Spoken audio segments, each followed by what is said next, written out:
جی السلام علیکم ورحمۃ اللہ وبرکاتہ۔ قتل حسین اصل میں مرگ یزید ہے، اسلام زندہ ہوتا ہے ہر کربلا کے بعد، اور حسین مجھ سے ہے اور میں حسین سے ہوں۔ حسین علیہ السلام مجھ سے ہیں اور میں حسین سے ہوں، یہ کہا حضور صلی اللہ علیہ وسلم، ہماری جانیں بھی قربان، ختم المرسلین، آخری نبی۔ محرم ہے اور محرم میں اہل بیت سے محبت کیے بغیر مجھے نہیں لگتا کہ ہم آخرت میں جنت کی طرف جائیں گے یا آخرت سنورے گی۔ اہل بیت کے بغیر دین مکمل نہیں ہوتا۔ اہل بیت کی محبت کا نام، دین کا دوسرا نام اہل بیت سے محبت۔ یہی سب کچھ حسین علیہ السلام، کربلا، اہل بیت اور محرم، سب کچھ یہی باتیں ڈسکس کرنے کے لیے، یہی باتیں کرنے کے لیے۔ اور آج میں سمجھتا ہوں کہ جہاں ذکر اہل بیت ہو یہ عبادت ہوتی ہے، تو آج یہی سب کچھ گفتگو کرنے کے لیے میں ہوں پھر ایک بار انجینئر محمد علی مرزا صاحب کے ساتھ۔ سر بہت شکریہ آپ کا، جزاک اللہ، آپ نے وقت دیا۔ آج سر وہ باتیں کرنی ہیں کہ جس سے محبت، اتحاد، یگانگت یعنی اکٹھ کا تاثر ہو انشاءاللہ۔ آپ اکثر اپنے وہ پوڈ کاسٹ میں کہتے ہیں میٹھی میٹھی باتیں سننی ہے تو مولانا طارق جمیل صاحب سے سن لیں، تو آج آپ 2 in 1 کام کریں سر، انجینئر محمد علی مرزا صاحب اور طارق جمیل صاحب۔ تو سر سب سے پہلے اسلام، یہ بہت سارے کویسچنز ہیں جو مجھے بھی پتہ ہیں، بہت سارے سوالات ہیں جو میرا دل کرتا ہے دوبارہ آپ کے منہ سے سنوں کہ اسلام میں محرم الحرام کی اہمیت اور فضیلت کیا ہے؟ لا حول ولا قوة الا باللہ۔ اللہم صلی علی محمد وعلی آل محمد، رب اشرح لی صدری ویسر لی امری واحلل عقدۃ من لسانی یفقہوا قولی۔ بھٹی صاحب، ونس اگین آپ کو ویلکم ہے ہماری اکیڈمی میں، اور میں سمجھتا ہوں کہ اس دفعہ جو آپ آئے ہیں جس ٹاپک کو لے کے، یہ میرے لیے اس سے زیادہ اہمیت کی حامل ہے جو ہم پہلے ڈسکشن کر چکے۔ محرم الحرام اسلامک ہسٹری کے اندر اس اعتبار سے اہمیت اختیار کر گیا کہ سیدنا حسین ابن علی رضی اللہ تعالیٰ عنہ علیہ السلام کی مظلومانہ شہادت 61 ہجری 10 محرم کے دن، عاشورہ کے دن ہوئی۔ اس سے پہلے بھی محرم کی اپنی ایک اہمیت ہے۔ سورہ التوبہ میں اللہ تعالیٰ نے فرمایا کہ جب سے اللہ تعالیٰ نے زمین و آسمان کو پیدا فرمایا تو 12 مہینے ہیں۔ آپ دیکھ رہے ہیں لیونر ایئرس بھی جو ہیں وہ 12 مہینوں کے ساتھ چلتے ہیں اور سولر ایئرس بھی، اور پھر اللہ تعالیٰ نے فرمایا ان میں سے 4 حرمت والے مہینے ہیں، ان میں آپ جنگ و جدال نہیں کر سکتے، لڑائی جھگڑا نہیں کر سکتے۔ اب وہ 4 مہینے کون سے ہیں؟ وہ بخاری اور مسلم میں آیا، نبی علیہ السلام نے جو اپنا آخری خطبہ دیا حجۃ الوداع کا یوم عرفہ کے دن، اس سے اگلے دن پھر 10 ذوالحجہ کو یوم النحر کا خطبہ منا کے میدان میں دیا۔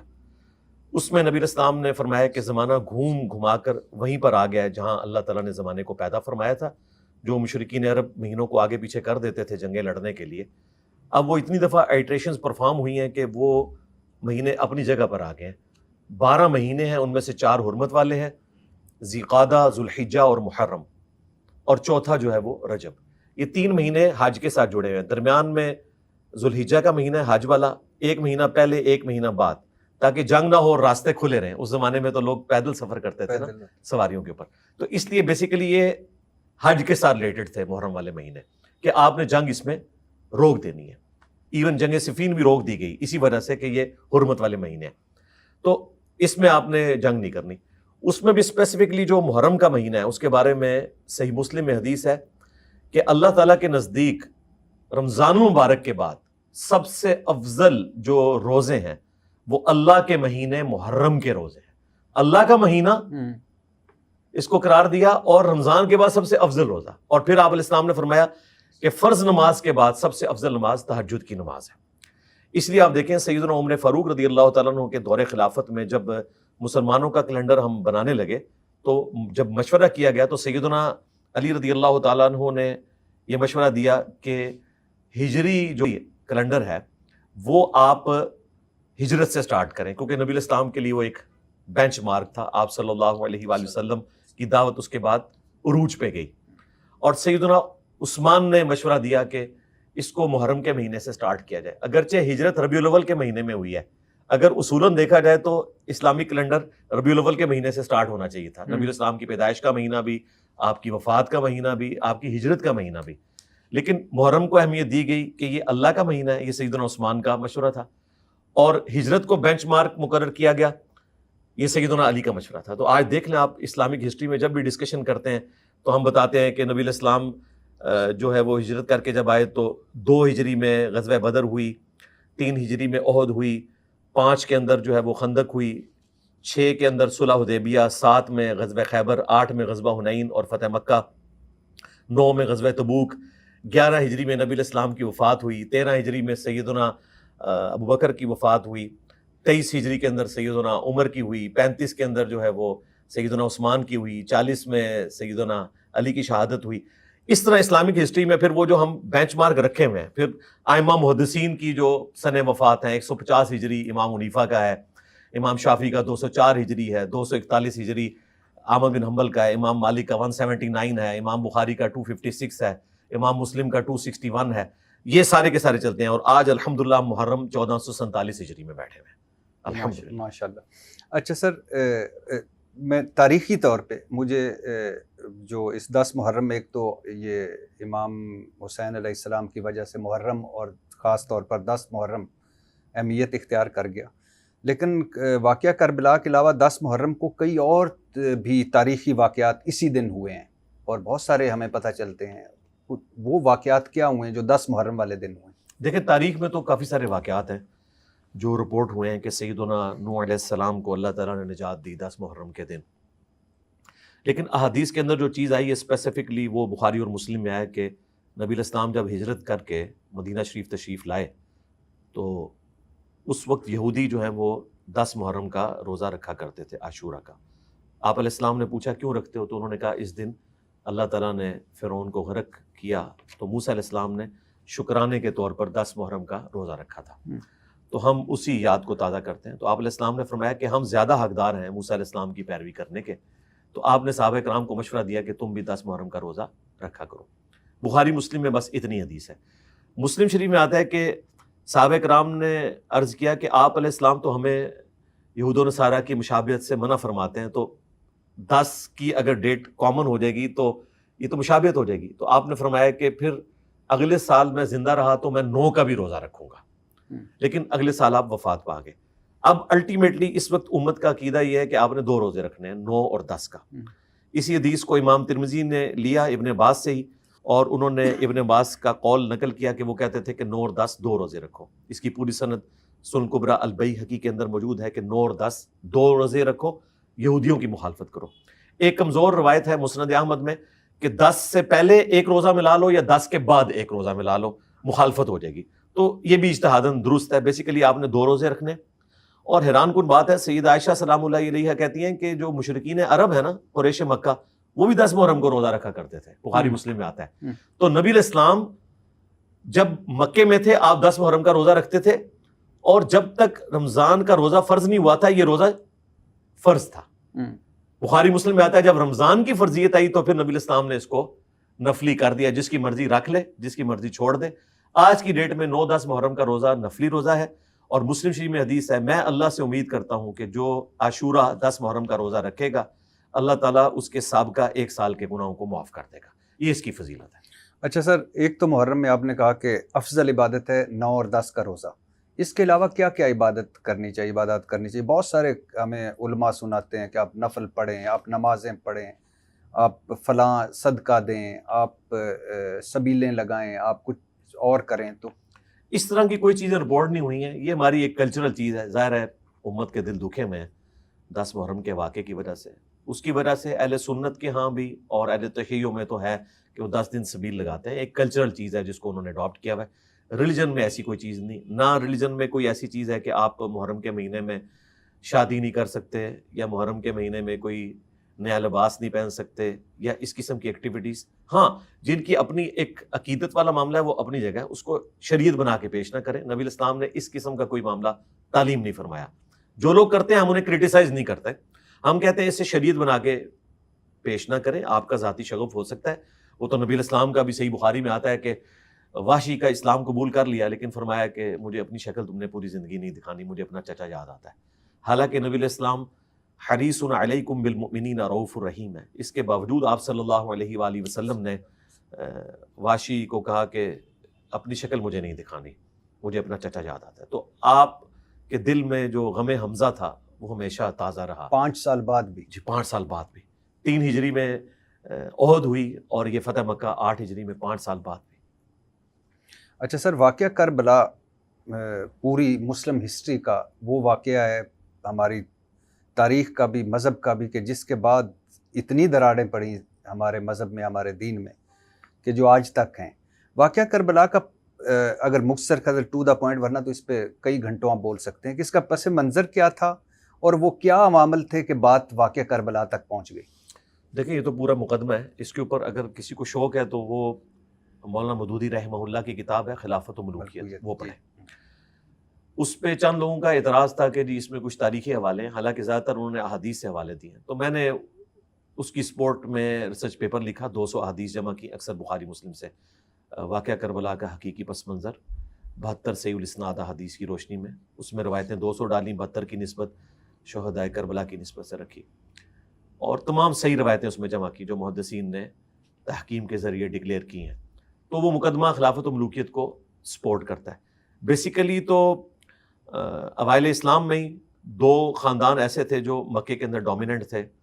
بنو ہاشم کے پاس تولیت تھی حرم مکہ کی، اور جو بنو امیہ تھا وہ وہاں کے کاروباری معاملات کو لے کے چلتا تھا. اللہ تعالیٰ نے بنو ہاشم کو چن لیا پیغمبری کے لیے، اس کی وجہ سے وہ ایک ڈومیننٹ ہو گئے. شروع میں لوگ ریلیکٹنٹ ہوئے، بنو امیہ کے چند ایک لوگوں نے اسلام قبول کیا جس میں ڈومیننٹ سیدنا عثمان ہے رضی اللہ تعالیٰ عنہ، لیکن میجورٹی ظاہر ہے وہ ایک ٹسل میں آ گئے. وہ تو فتح مکہ کے موقع پر جب اللہ تعالیٰ کی اتنی بڑی غیبی مدد دیکھی تو اس وقت پھر حضرت ابو سفیان رضی اللہ تعالیٰ عنہ نے بھی اسلام قبول کر لیا. ان کی وائف جو ہند تھی انہوں نے بھی کیا. یہ ہندہ لفظ غلط ہے، لفظ ہند ہے. تو وہ سارا معاملہ تو وقتی طور پہ ظاہر نبوت کی وجہ سے دب گیا، لیکن ظاہر ہے ایک چیز اندر ہی اندر، ایک قبائلی تعصب، وہ چیزیں چل رہی تھی. اسلام نے اس کو کسی طریقے سے دبا دیا. وہ پھر شروع میں تو نکلا جب سیدنا ابوبکر صدیق رضی اللہ تعالیٰ عنہ کی خلافت کا موقع آیا تو اس وقت سیدنا علی کو بھی مشورہ دیا حضرت ابو سفیان نے کہ یہ ایک چھوٹے قبیلے کا بندہ مسلمان خلیفہ چن رہے ہیں بنو تیم سے، اور تم بنو ہاشم ہو، ہم بنو امیہ ہیں، تو ہم ان سے خلافت چھینتے ہیں. تو سیدنا علی نے ایک جملہ بولا، اور یہ کسی کو برا نہ لگے، یہ صرف تاریخ میں رپورٹ نہیں ہوا بلکہ پیر میر علی شاہ صاحب نے باقاعدہ اس کو کوٹ کیا اپنی کتاب تصفیہ ما بین سنی و شیعہ، کتاب ہے ان کی مشہور. وہ سب کے نزدیک ایک ریسپیکٹیبل پرسنالٹی ہیں گولڈا شی والے. وہ کتاب بڑی پازیٹیو لکھی ہے انہوں نے، اس میں انہوں نے اس واقعے کا ذکر کیا ہے. اور بیسیکلی انہوں نے سنیت کا مقدمہ شیعہ کی عدالت میں رکھا ہے کہ دیکھیں اہل سنت سیدنا علی کو کیا رسپیکٹ دیتے ہیں. تو سیدنا علی نے حضرت ابوبکر کی خلافت کے خلاف کوئی اقدام نہیں کیا، ابو سفیان کا مشورہ نہیں مانا، بلکہ انہوں نے کہا کہ جب تو کافر تھا اس وقت بھی اسلام دشمنی کر رہا تھا، اور اب مسلمان ہو کے بھی اسلام دشمنی کر رہا ہے. مسلمان ایگری کر چکے ہیں، میں اسی کو کنٹینیو کروں گا. اور بخاری مسلم میں آتا ہے 6 مہینے کے بعد انہوں نے بیعت بھی کر لی الحمدللہ. اس وقت تو معاملہ یہ سیٹل ہو گیا. پھر اس طرح سلسلہ چلتا رہا. اصل مسئلہ ہوا ہے سیدنا عثمان رضی اللہ تعالیٰ عنہ کے دور خلافت میں، جب ان کے چند ایک جو نوخیز، جن کو ہمارے وہ منصور بھائی کہتے ہیں لونڈے لپاڑے، چھوٹی عمر کے جو بچے تھے، تالیف قلب کے لیے ان کو گورنری کے عہدے سیدنا عثمان نے دیے بنو امیہ کے لوگوں کو. بدنیتی نہیں تھی پیچھے، چاہتے تھے کہ چلو ان کو بھی تھوڑا سا ہم اپریشیٹ کریں اس حوالے سے کہ وہ اسلام قبول کیا. تو وہ اتنے ایکسپیرینس لوگ نہیں تھے. سیدنا عمر جیسی مینجمنٹ نہیں تھی سیدنا عثمان کی. تو بس وہاں سے معاملات پھر بگڑنے شروع ہوئے. صحیح بخاری میں آتا ہے لوگ شکایتیں لے کے حضرت علی کے پاس آتے تھے کہ ان گورنروں کو سمجھائیں، مال غنیمت میں خرد برد کرتے ہیں. پھر سیدنا عثمان کو بھی وہ سمجھاتے تھے. الٹیمیٹلی رعایا سیدنا عثمان کے خلاف ہوئی اور ان کی مظلومانہ شہادت ہوئی. بیسیکلی یہ آپ سمجھ لیں ایک بہت بڑی دراڑ یہاں سے سٹارٹ ہوئی. اس سے پہلے سٹارٹ ہوئی جو سیدنا عمر کی شہادت تھی، کیونکہ بخاری مسلم میں حدیث ہے کہ میری امت اور فتنوں کے درمیان ایک دروازہ ہے، جب اس دروازے کو توڑ دیا جائے گا تو امت پہ فتنے ٹوٹ پڑیں گے. جیسے ڈیم کا دروازہ ٹوٹتا ہے تو پانی آ جاتا ہے، اور وہ دروازہ عمر ہے. ہمارے استاد ڈاکٹر اسرار صاحب رحمہ اللہ تعالیٰ، چونکہ ان کی اس فیلڈ میں ایکسپرٹیز نہیں تھی، تو وہ سیدنا عثمان کی شہادت سے سٹارٹ کرتے تھے. تو میں نے ان کو ریبٹل کیا تھا کہ نہیں، نبی علیہ السلام نے اسے سیدنا عمر کی شہادت سے سٹارٹ کیا. اس کے پیچھے ریزن یہ ہے کہ سیدنا عمر کی مینجمنٹ بڑی مضبوط تھی. سیدنا عثمان 72 ایئرس کی ایج میں خلیفہ بنائے گئے, اور ایک ایجڈ بندہ, پھر ان کی طبیعت کی نرمی, اور پھر اس سے بڑھ کر مروان بن حکم اور اس کا والد جن کو نبی علیہ السلام نے مدینہ بدر کیا تھا, وہ ان کو لے آئے اور اپنی بیٹی کا رشتہ بھی کر دیا. وہ پریکٹیکلی آپ سمجھ لیں اس نے ساری وہ حکومت سنبھالی ہوئی تھی. اوپر سیدنا عثمان رضی اللہ تعالیٰ عنہ کی خلافت کی موروں کو وہ مس یوز کرتا تھا. اس کی وجہ سے پھر عوام خلاف ہونا شروع ہوئی. سیدنا عثمان پھر ڈسیژن کرتے تھے اور لوگوں کی ریمیڈیز کرتے تھے.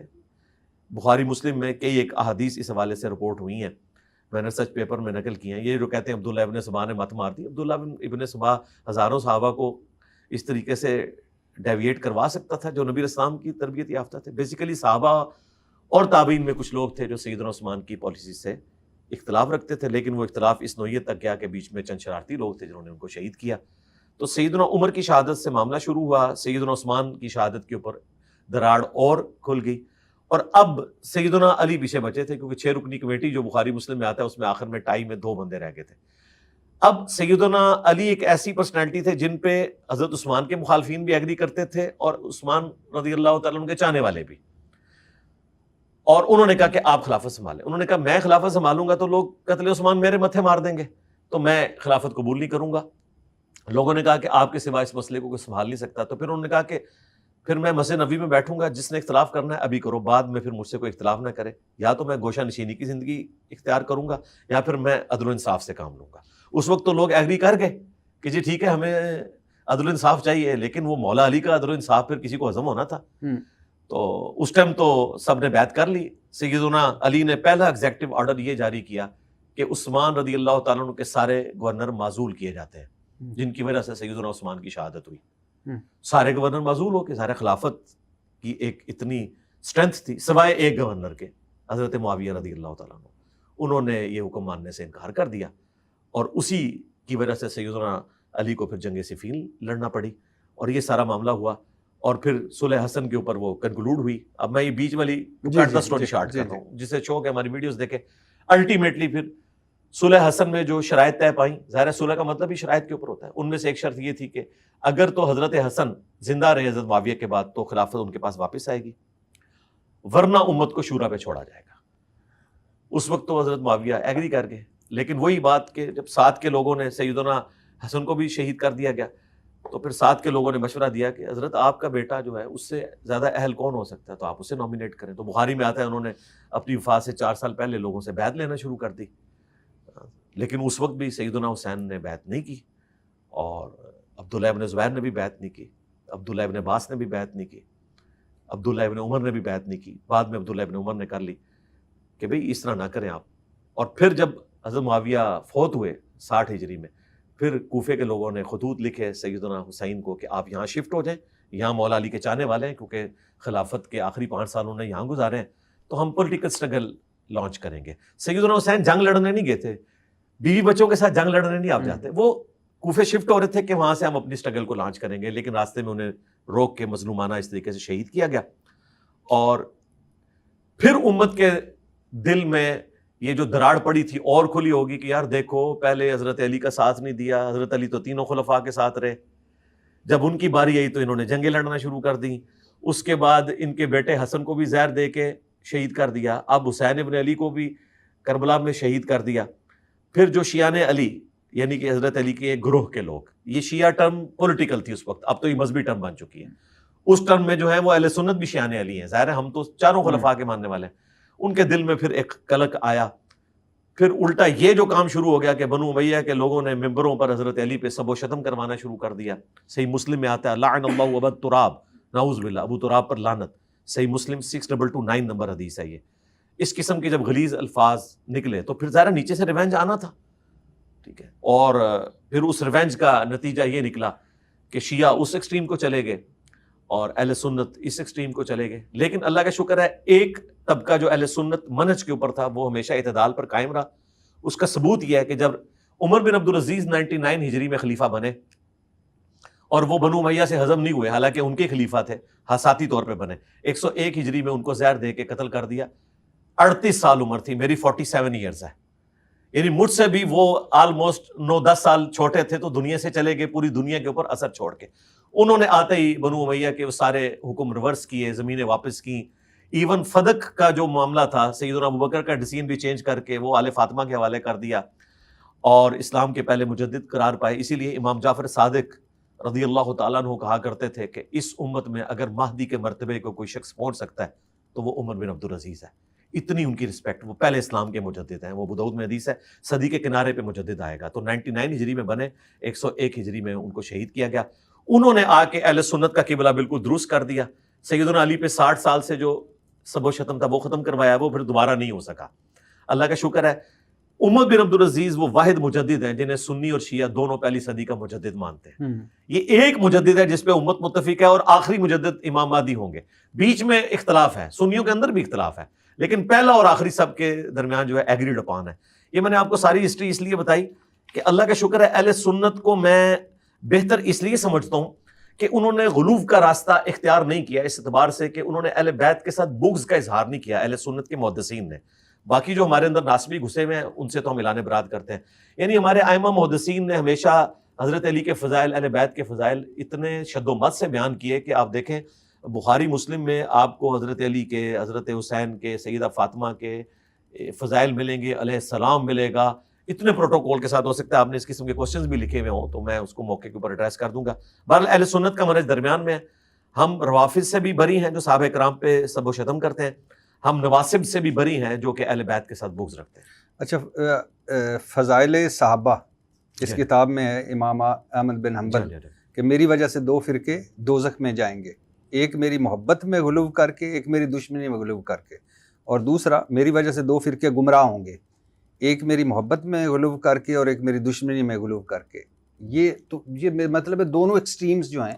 جی. اور یہ دیکھیں یہ روایت وہ ہے جو کامن ہے سنی اور شیعہ کے ہاں، صرف اہل سنت کے ہاں نہیں ہے. یہ نہج البلاغہ جو مولا علی علیہ السلام کے خطبات ہیں ان میں خوارج کو جو انہوں نے ایک خطبہ دیا ہے نا، اس میں یہ الفاظ ہیں کہ میری وجہ سے. اچھا، میری وجہ سے مراد یہ نہیں کہ حضرت علی اس کی وجہ ہے، نعوذ باللہ. یہ سیم الفاظ جو ہیں مشکات میں، مسند احمد میں نبی علیہ السلام نے عیسیٰ ابن مریم کے لیے استعمال کیے، اور مولا علی سے فرمایا. چونکہ اس روایت کی سند میں کلام ہے اس لیے اس کو زیادہ پیش نہیں کیا جاتا، ورنہ وہ فٹ ان بیٹھتی ہے. اس میں الفاظ ہیں کہ اے علی تم میری امت میں عیسیٰ ابن مریم کی مثل ہو. یہودی ان کا انکار کر کے گمراہ ہوئے اور کرسچن اس کے بارے میں غلو کر کے گمراہ ہوئے. یعنی عیسیٰ ابن مریم اتنی بڑی پرسنالٹی تھی کہ یہودی اتنے جالس ہوئے کہ انہیں دجال کہنا شروع کر دیا، اور کرسچنز اتنا غلو کر گئے کہ یہ مردوں کو زندہ کرتا ہے، یہ تو اللہ کا بیٹا ہے. اس امت میں اس لیول کی اگر کوئی پرسنالٹی تھی نا جس کی اتنی شانیں تھیں، وہ مولا علی ہو سکتے تھے، جن کے بارے میں بخاری مسلم میں حدیث کہ علی کی میرے ساتھ وہی نسبت ہے جو ہارون کی موسیٰ کے ساتھ، مگر میرے بعد کوئی نبی نہیں. یعنی میرے بعد اگر کوئی نبی ہوتا تو علی ہوتا. جس طرح موسیٰ علیہ السلام کے ساتھ ایک پیغمبر سپورٹیو تھا ہارون، اس طرح کا میرے ساتھ بھی ایک بندہ سپورٹیو ہے، وہ علی ہے. اب مجھے بتائیں حضرت علی کا جو مرتبہ تھا وہ ڈیزرو کرتا تھا کہ لوگ ان کے لیے غلو کرتے ہیں. انورٹڈ کاماز میں سمجھانے کے لیے بات کر رہا ہوں. تو آپ نے فرمایا تم عیسیٰ ابن مریم کی مثل ہو، یعنی عیسیٰ ابن مریم کا قصور نہیں ہے. یہ میری وجہ سے ہم کہتے ہیں، اس کو میں نا ذرا زیادہ اخلاقی انداز سے پیش کرتا ہوں. مجھے بنیاد بنا کر 2 فرقے گمراہ ہو جائیں گے اور 2 جہنم میں چلے جائیں گے. ایک میری محبت میں غلو کر کے، یعنی کہ رافضی علی اللہ کہہ رہے ہیں، آج نصیریہ شام کے اندر علی اللہ کہتے ہیں. دوسرے ناصبی اور خارجی جنہوں نے حضرت علی کو اس زمانے میں کافر کہا، اور آج وہ بنو امیہ کی چاکری کرتے ہوئے حضرت علی رضی اللہ تعالیٰ عنہ اور ان کے بیٹے حسین ابن علی کے بارے میں غلط الفاظ استعمال کرتے ہیں. ویسے تو کہتے ہیں ہم احترام کرتے ہیں، لیکن حسین کو باغی کہہ دیتے ہیں. یہ صحیح مسلم میں حدیث 240، علی سے محبت نہیں رکھے گا علی علیہ السلام مگر مومن، علی علیہ السلام سے بغض نہیں رکھے گا مگر منافق. اس سے بڑی اور اس سے بڑی کوئی چیز نہیں ہے. اور دیکھیں کتنی حیران کن بات ہے کہ یہ حدیث اسپیسیفکلی 2 بندوں کے بارے میں، ایک سیدنا علی اور دوسرے سیدنا ابو ہریرہ. اور کتنی حیران کن بات ہے، حضرت ابو ہریرہ کے بارے میں نبی علیہ السلام نے فرمایا کہ ابو ہریرہ اور اس کی ماں سے صرف مومن ہی محبت رکھے گا. اچھا، آج دیکھیں جو لوگ حضرت ابو ہریرہ رضی اللہ تعالیٰ عنہ سے بغض رکھتے ہیں نا، انہیں بھی ذرا اس حوالے سے غور و تفکر کرنا چاہیے. میں محرم میں اس طرح کی سخت بات کرنا نہیں چاہتا، میں اشارتاً بات میں بھی آپ سے درخواست کرتا ہوں اشارتاً. ان کے لیے صرف میں یہ بتاؤں گا کہ اہل بیت کی شان میں جتنی کرٹیکل احادیث ہے نا، اس کے راوی حضرت ابو ہریرہ ہیں، ان کے بارے میں بغض نہ رکھیں۔ حضرت ابو ہریرہ رضی اللہ تعالیٰ عنہ نے اس حدیث کو روایت کیا ہے المستدرک للحاکم میں، مسند احمد کے اندر، باقی کتابوں میں، کہ جس نے حسن و حسین سے بغض رکھا اس نے مجھ سے بغض رکھا، نبی علیہ السلام نے فرمایا۔ پھر المستدرک للحاکم میں اور مسند ابی یعلا میں یہ حدیث موجود ہے۔ ابو ہریرہ کہتے ہیں رضی اللہ تعالیٰ عنہ، نبی علیہ السلام نے اپنی وفات سے چند دن پہلے ایک خواب دیکھا کہ بنو حکم، بنو امیہ کے بندر میرے ممبر پر اچھل کود رہے ہیں، پھر آپ وفات تک مسکرائے نہیں ہیں، اس غم میں کہ آپ کے ممبر کے اوپر بنو امیہ کے بندر بعد میں مسلط ہوں گے۔ اس حدیث کو بھی حضرت ابو ہریرہ روایت کر رہے ہیں۔ پھر بخاری میں وہ حدیث کہ مجھے نبی علیہ السلام نے ان لونڈوں کے، ان لڑکوں کے نام بھی بتائے ہیں، ان کے ماں باپ کے نام، جن کے ہاتھوں امت کی تباہی ہونے والی ہے، اور اس حدیث میں موجود ہے کہ وہ بنو امیہ کی طرف اشارہ کرتے تھے۔ تو حضرت ابو ہریرہ عاشق اہل بیت تھے۔ اب آ جائے مولا علی کی طرف، ان کے تو کیا کہنے ہیں۔ مولا علی کے بارے میں بھی یہ حدیث ہے کہ علی سے محبت نہیں رکھے گا مگر مومن، علی سے بغض نہیں رکھے گا مگر منافق۔ یہ حدیث آپ کو حضرت ابوبکر، حضرت عمر، عثمان کے بارے میں نہیں ملے گی، حالانکہ ہمارا عقیدہ اجتہاداً ان کے بارے میں بھی یہی ہے، کیونکہ نبی علیہ السلام کو پتا تھا کہ حضرت علی کنٹروورشل بنیں گے، لہٰذا میں اس کو کلیریفائی کر دوں کہ ان کے بارے میں تم نے احتیاط سے کام لینا ہے۔ دوسرے جو کنٹروورشل کمیونٹی کے طور پہ بنے وہ انصار مدینہ تھے۔ وہ بخاری مسلم میں آتا ہے کہ انصار مدینہ سے محبت نہیں رکھے گا مگر مومن، انصار مدینہ سے بغض نہیں رکھے گا مگر منافق۔ اور حیران کن بات ہے، انصار مدینہ سارے کے سارے شیعان علی تھے۔ ایون جب حضرت ابوبکر کی بیعت ہوئی ہے نا، تو انہوں نے بھی بیعت نہیں کی تھی حضرت ابوبکر کی، کیوں؟ وہ ساتھ تھے حضرت علی کے، وہ چاہتے تھے حضرت علی خلیفہ بنے۔ جب حضرت علی نے بیعت کی تو جو لوگ بچ گئے تھے انہوں نے بھی بیعت کر لی۔ پھر حضرت حسین علیہ السلام جب شہید ہوئے تو انصار مدینہ نے سب سے پہلے بیعت توڑی تھی۔ تو انصار مدینہ ہمیشہ شیعان علی رہے، اور نبی اسلام نے ان کے بارے میں فرمایا، بخاری مسلم میں حدیث ہے، انصار میں اپنی وفات کے بعد بارش کے قطروں کی طرح تمہارے اوپر فتنے گرتے ہوئے دیکھ رہا ہوں، میرے بعد صبر کرنا یہاں تک کہ حوض کوثر پہ مجھے آ کے ملنا، میرے بعد اور لوگوں کو تم پر ترجیح دی جائے گی، حالانکہ تم نے اسلام کو مضبوطی دی لیکن ترجیح اور لوگوں کو دی جائے گی، تم نے صبر کرنا ہے، حوض کوثر پہ مجھے آ کے ملنا ہے، وہاں پہ انشاءاللہ تعالیٰ اللہ تعالیٰ تمہیں بدلہ دے دے گا۔ اچھا سر، اس سوال جو اگلا میں کرنے لگا ہوں اس پہ بھی آپ گھنٹوں بول سکتے ہیں، لیکن جتنا مختصر کر کے یعنی آسان لفظوں میں لوگوں کو بتائیں کہ واقعہ کربلا کا درس کیا ہے، یا واقعہ کربلا کا فلسفہ کیا ہے؟ واقعہ کربلا کا فلسفہ ایک لائن میں یہ ہے کہ آپ نے یہ نہیں دیکھنا کہ پاپولر کون ہے، کس کے ساتھ حکومت ہے، آپ نے سچائی کے ساتھ کھڑے ہونا ہے، چاہے آپ مختصر جماعتی ہیں۔ دیکھیں سیدنا حسن ابن علی کی صلح کے بعد شیعان علی کے اوپر ظلم ہوئے، حجر ابن عدی کو قتل کیا گیا، اس سرزمین میں قتل کیا گیا جو حضرت عمر کے دور میں انہوں نے فتح کی ہوئی تھی، اور ڈیمانڈ کی گئی کہ یا تو حضرت علی پہ لعنت کرو ادروائز یہاں پہ تمہاری قبر کھودے گی۔ انہوں نے کہا پوری زندگی علی سے عشق کیا ہے، موت سامنے دیکھ کے میں جو ہے وہ ان پہ لعنت کروں اور مجھے میرے خون آلود کپڑوں میں دفنانا؟ میں پولیس رات پہ اسی طریقے سے حاکم وقت کے ساتھ، یہ میں آپ کے کیمرے کی پالیسی کی وجہ سے کہہ رہا ہوں، لوگوں کو پتہ چل جائے گا میں حاکم وقت کسے کہہ رہا ہوں، پولیس رات پہ میں اس کا گریبان پکڑوں گا۔ تو اس طرح لوگ شہید ہوتے رہے، حضرت حسین پوری زندگی دیکھتے رہے، اور پھر حاکم وقت کو انہوں نے خط بھی لکھا کہ میں اللہ سے ڈرتا ہوں، قیامت والے دن اللہ کو کیا منہ دکھاؤں گا کہ جس طریقے سے تو دین کو بدل رہا ہے، کہ اللہ تعالیٰ اگر مجھ سے پوچھے تو میں اپنے بھائی کی صلح کے اوپر قائم ہوں۔ لیکن جب یزید کو نومینیٹ کیا گیا اس کے بعد ان کا اب کوئی اس طرح کی کوئی چیز باقی نہیں رہی ہے۔ اس وقت تلوار کے زور کی وجہ سے لوگوں نے بیعت کر لی، اور وہ بھی ظاہر ایک ایمان کا کمزور درجہ ہے کہ جان بچانے کے لیے، صحیح مسلم میں ہے کہ آپ جو ہے وہ برائی کو دل میں برا جانے، تو یہ کمزور ایمان کا درجہ ہے۔ سب سے افضل ہے ہاتھ سے روکنا، اس کے بعد زبان، اور دل میں برا جاننا، یہ تیسرے نمبر پہ۔ اب حسین ابن علی چونکہ خاندان نبوت سے تھے، آپ حیران کن بات دیکھیں، صرف حسین علیہ السلام نے بیعت نہیں کی، عبداللہ ابن زبیر نے نہیں کی، عبداللہ ابن عباس تو بنو ہاشم سے تھے، وہ تو ان کے ساتھ ہی تھے، پوری رعایا نے بیعت کر لی ہے۔ دو بندے یا دو خاندان نہیں کر رہے نا، تو کمپرومائز کرو۔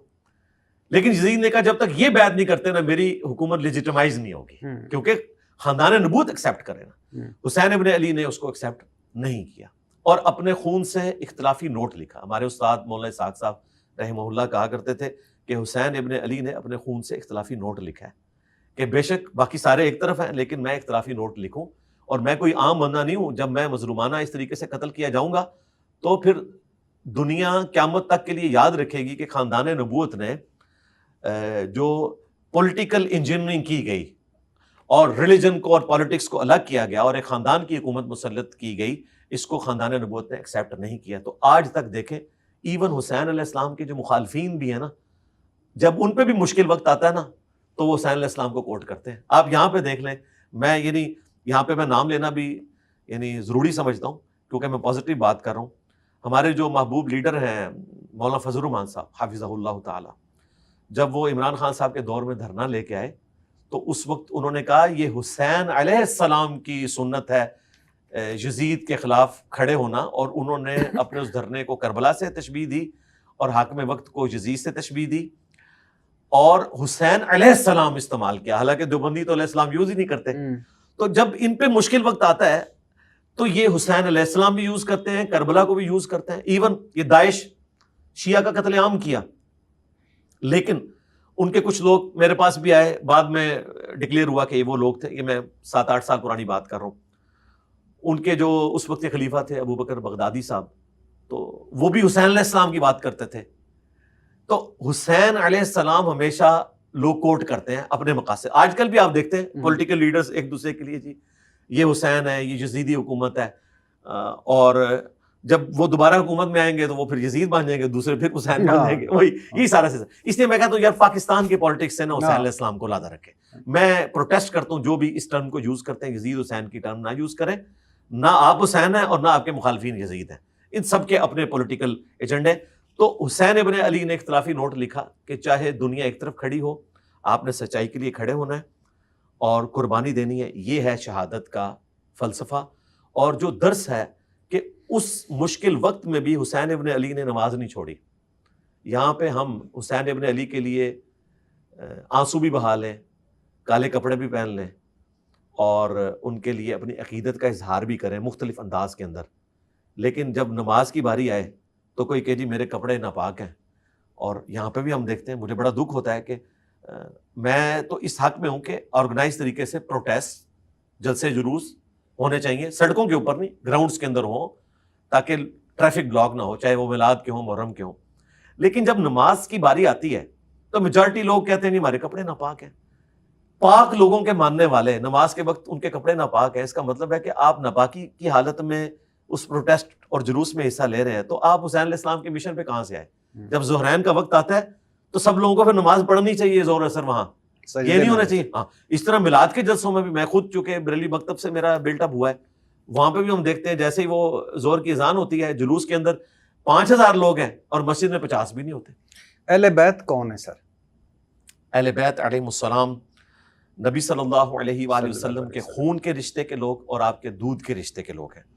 آل علی، آل عقیل، آل جعفر، آل عباس، یہ ہیں اہل البیت جن سے نبی علیہ السلام کا رشتہ کبھی ٹوٹ نہیں سکتا۔ اور دوسرے نبی علیہ السلام کی جو بیویاں ہیں وہ بھی اہل البیت میں ہیں، وہ قرآن حکیم میں آپ علیہ السلام کی بیویوں کو بھی اہل البیت قرار دیا گیا سورۃ الاحزاب کے اندر۔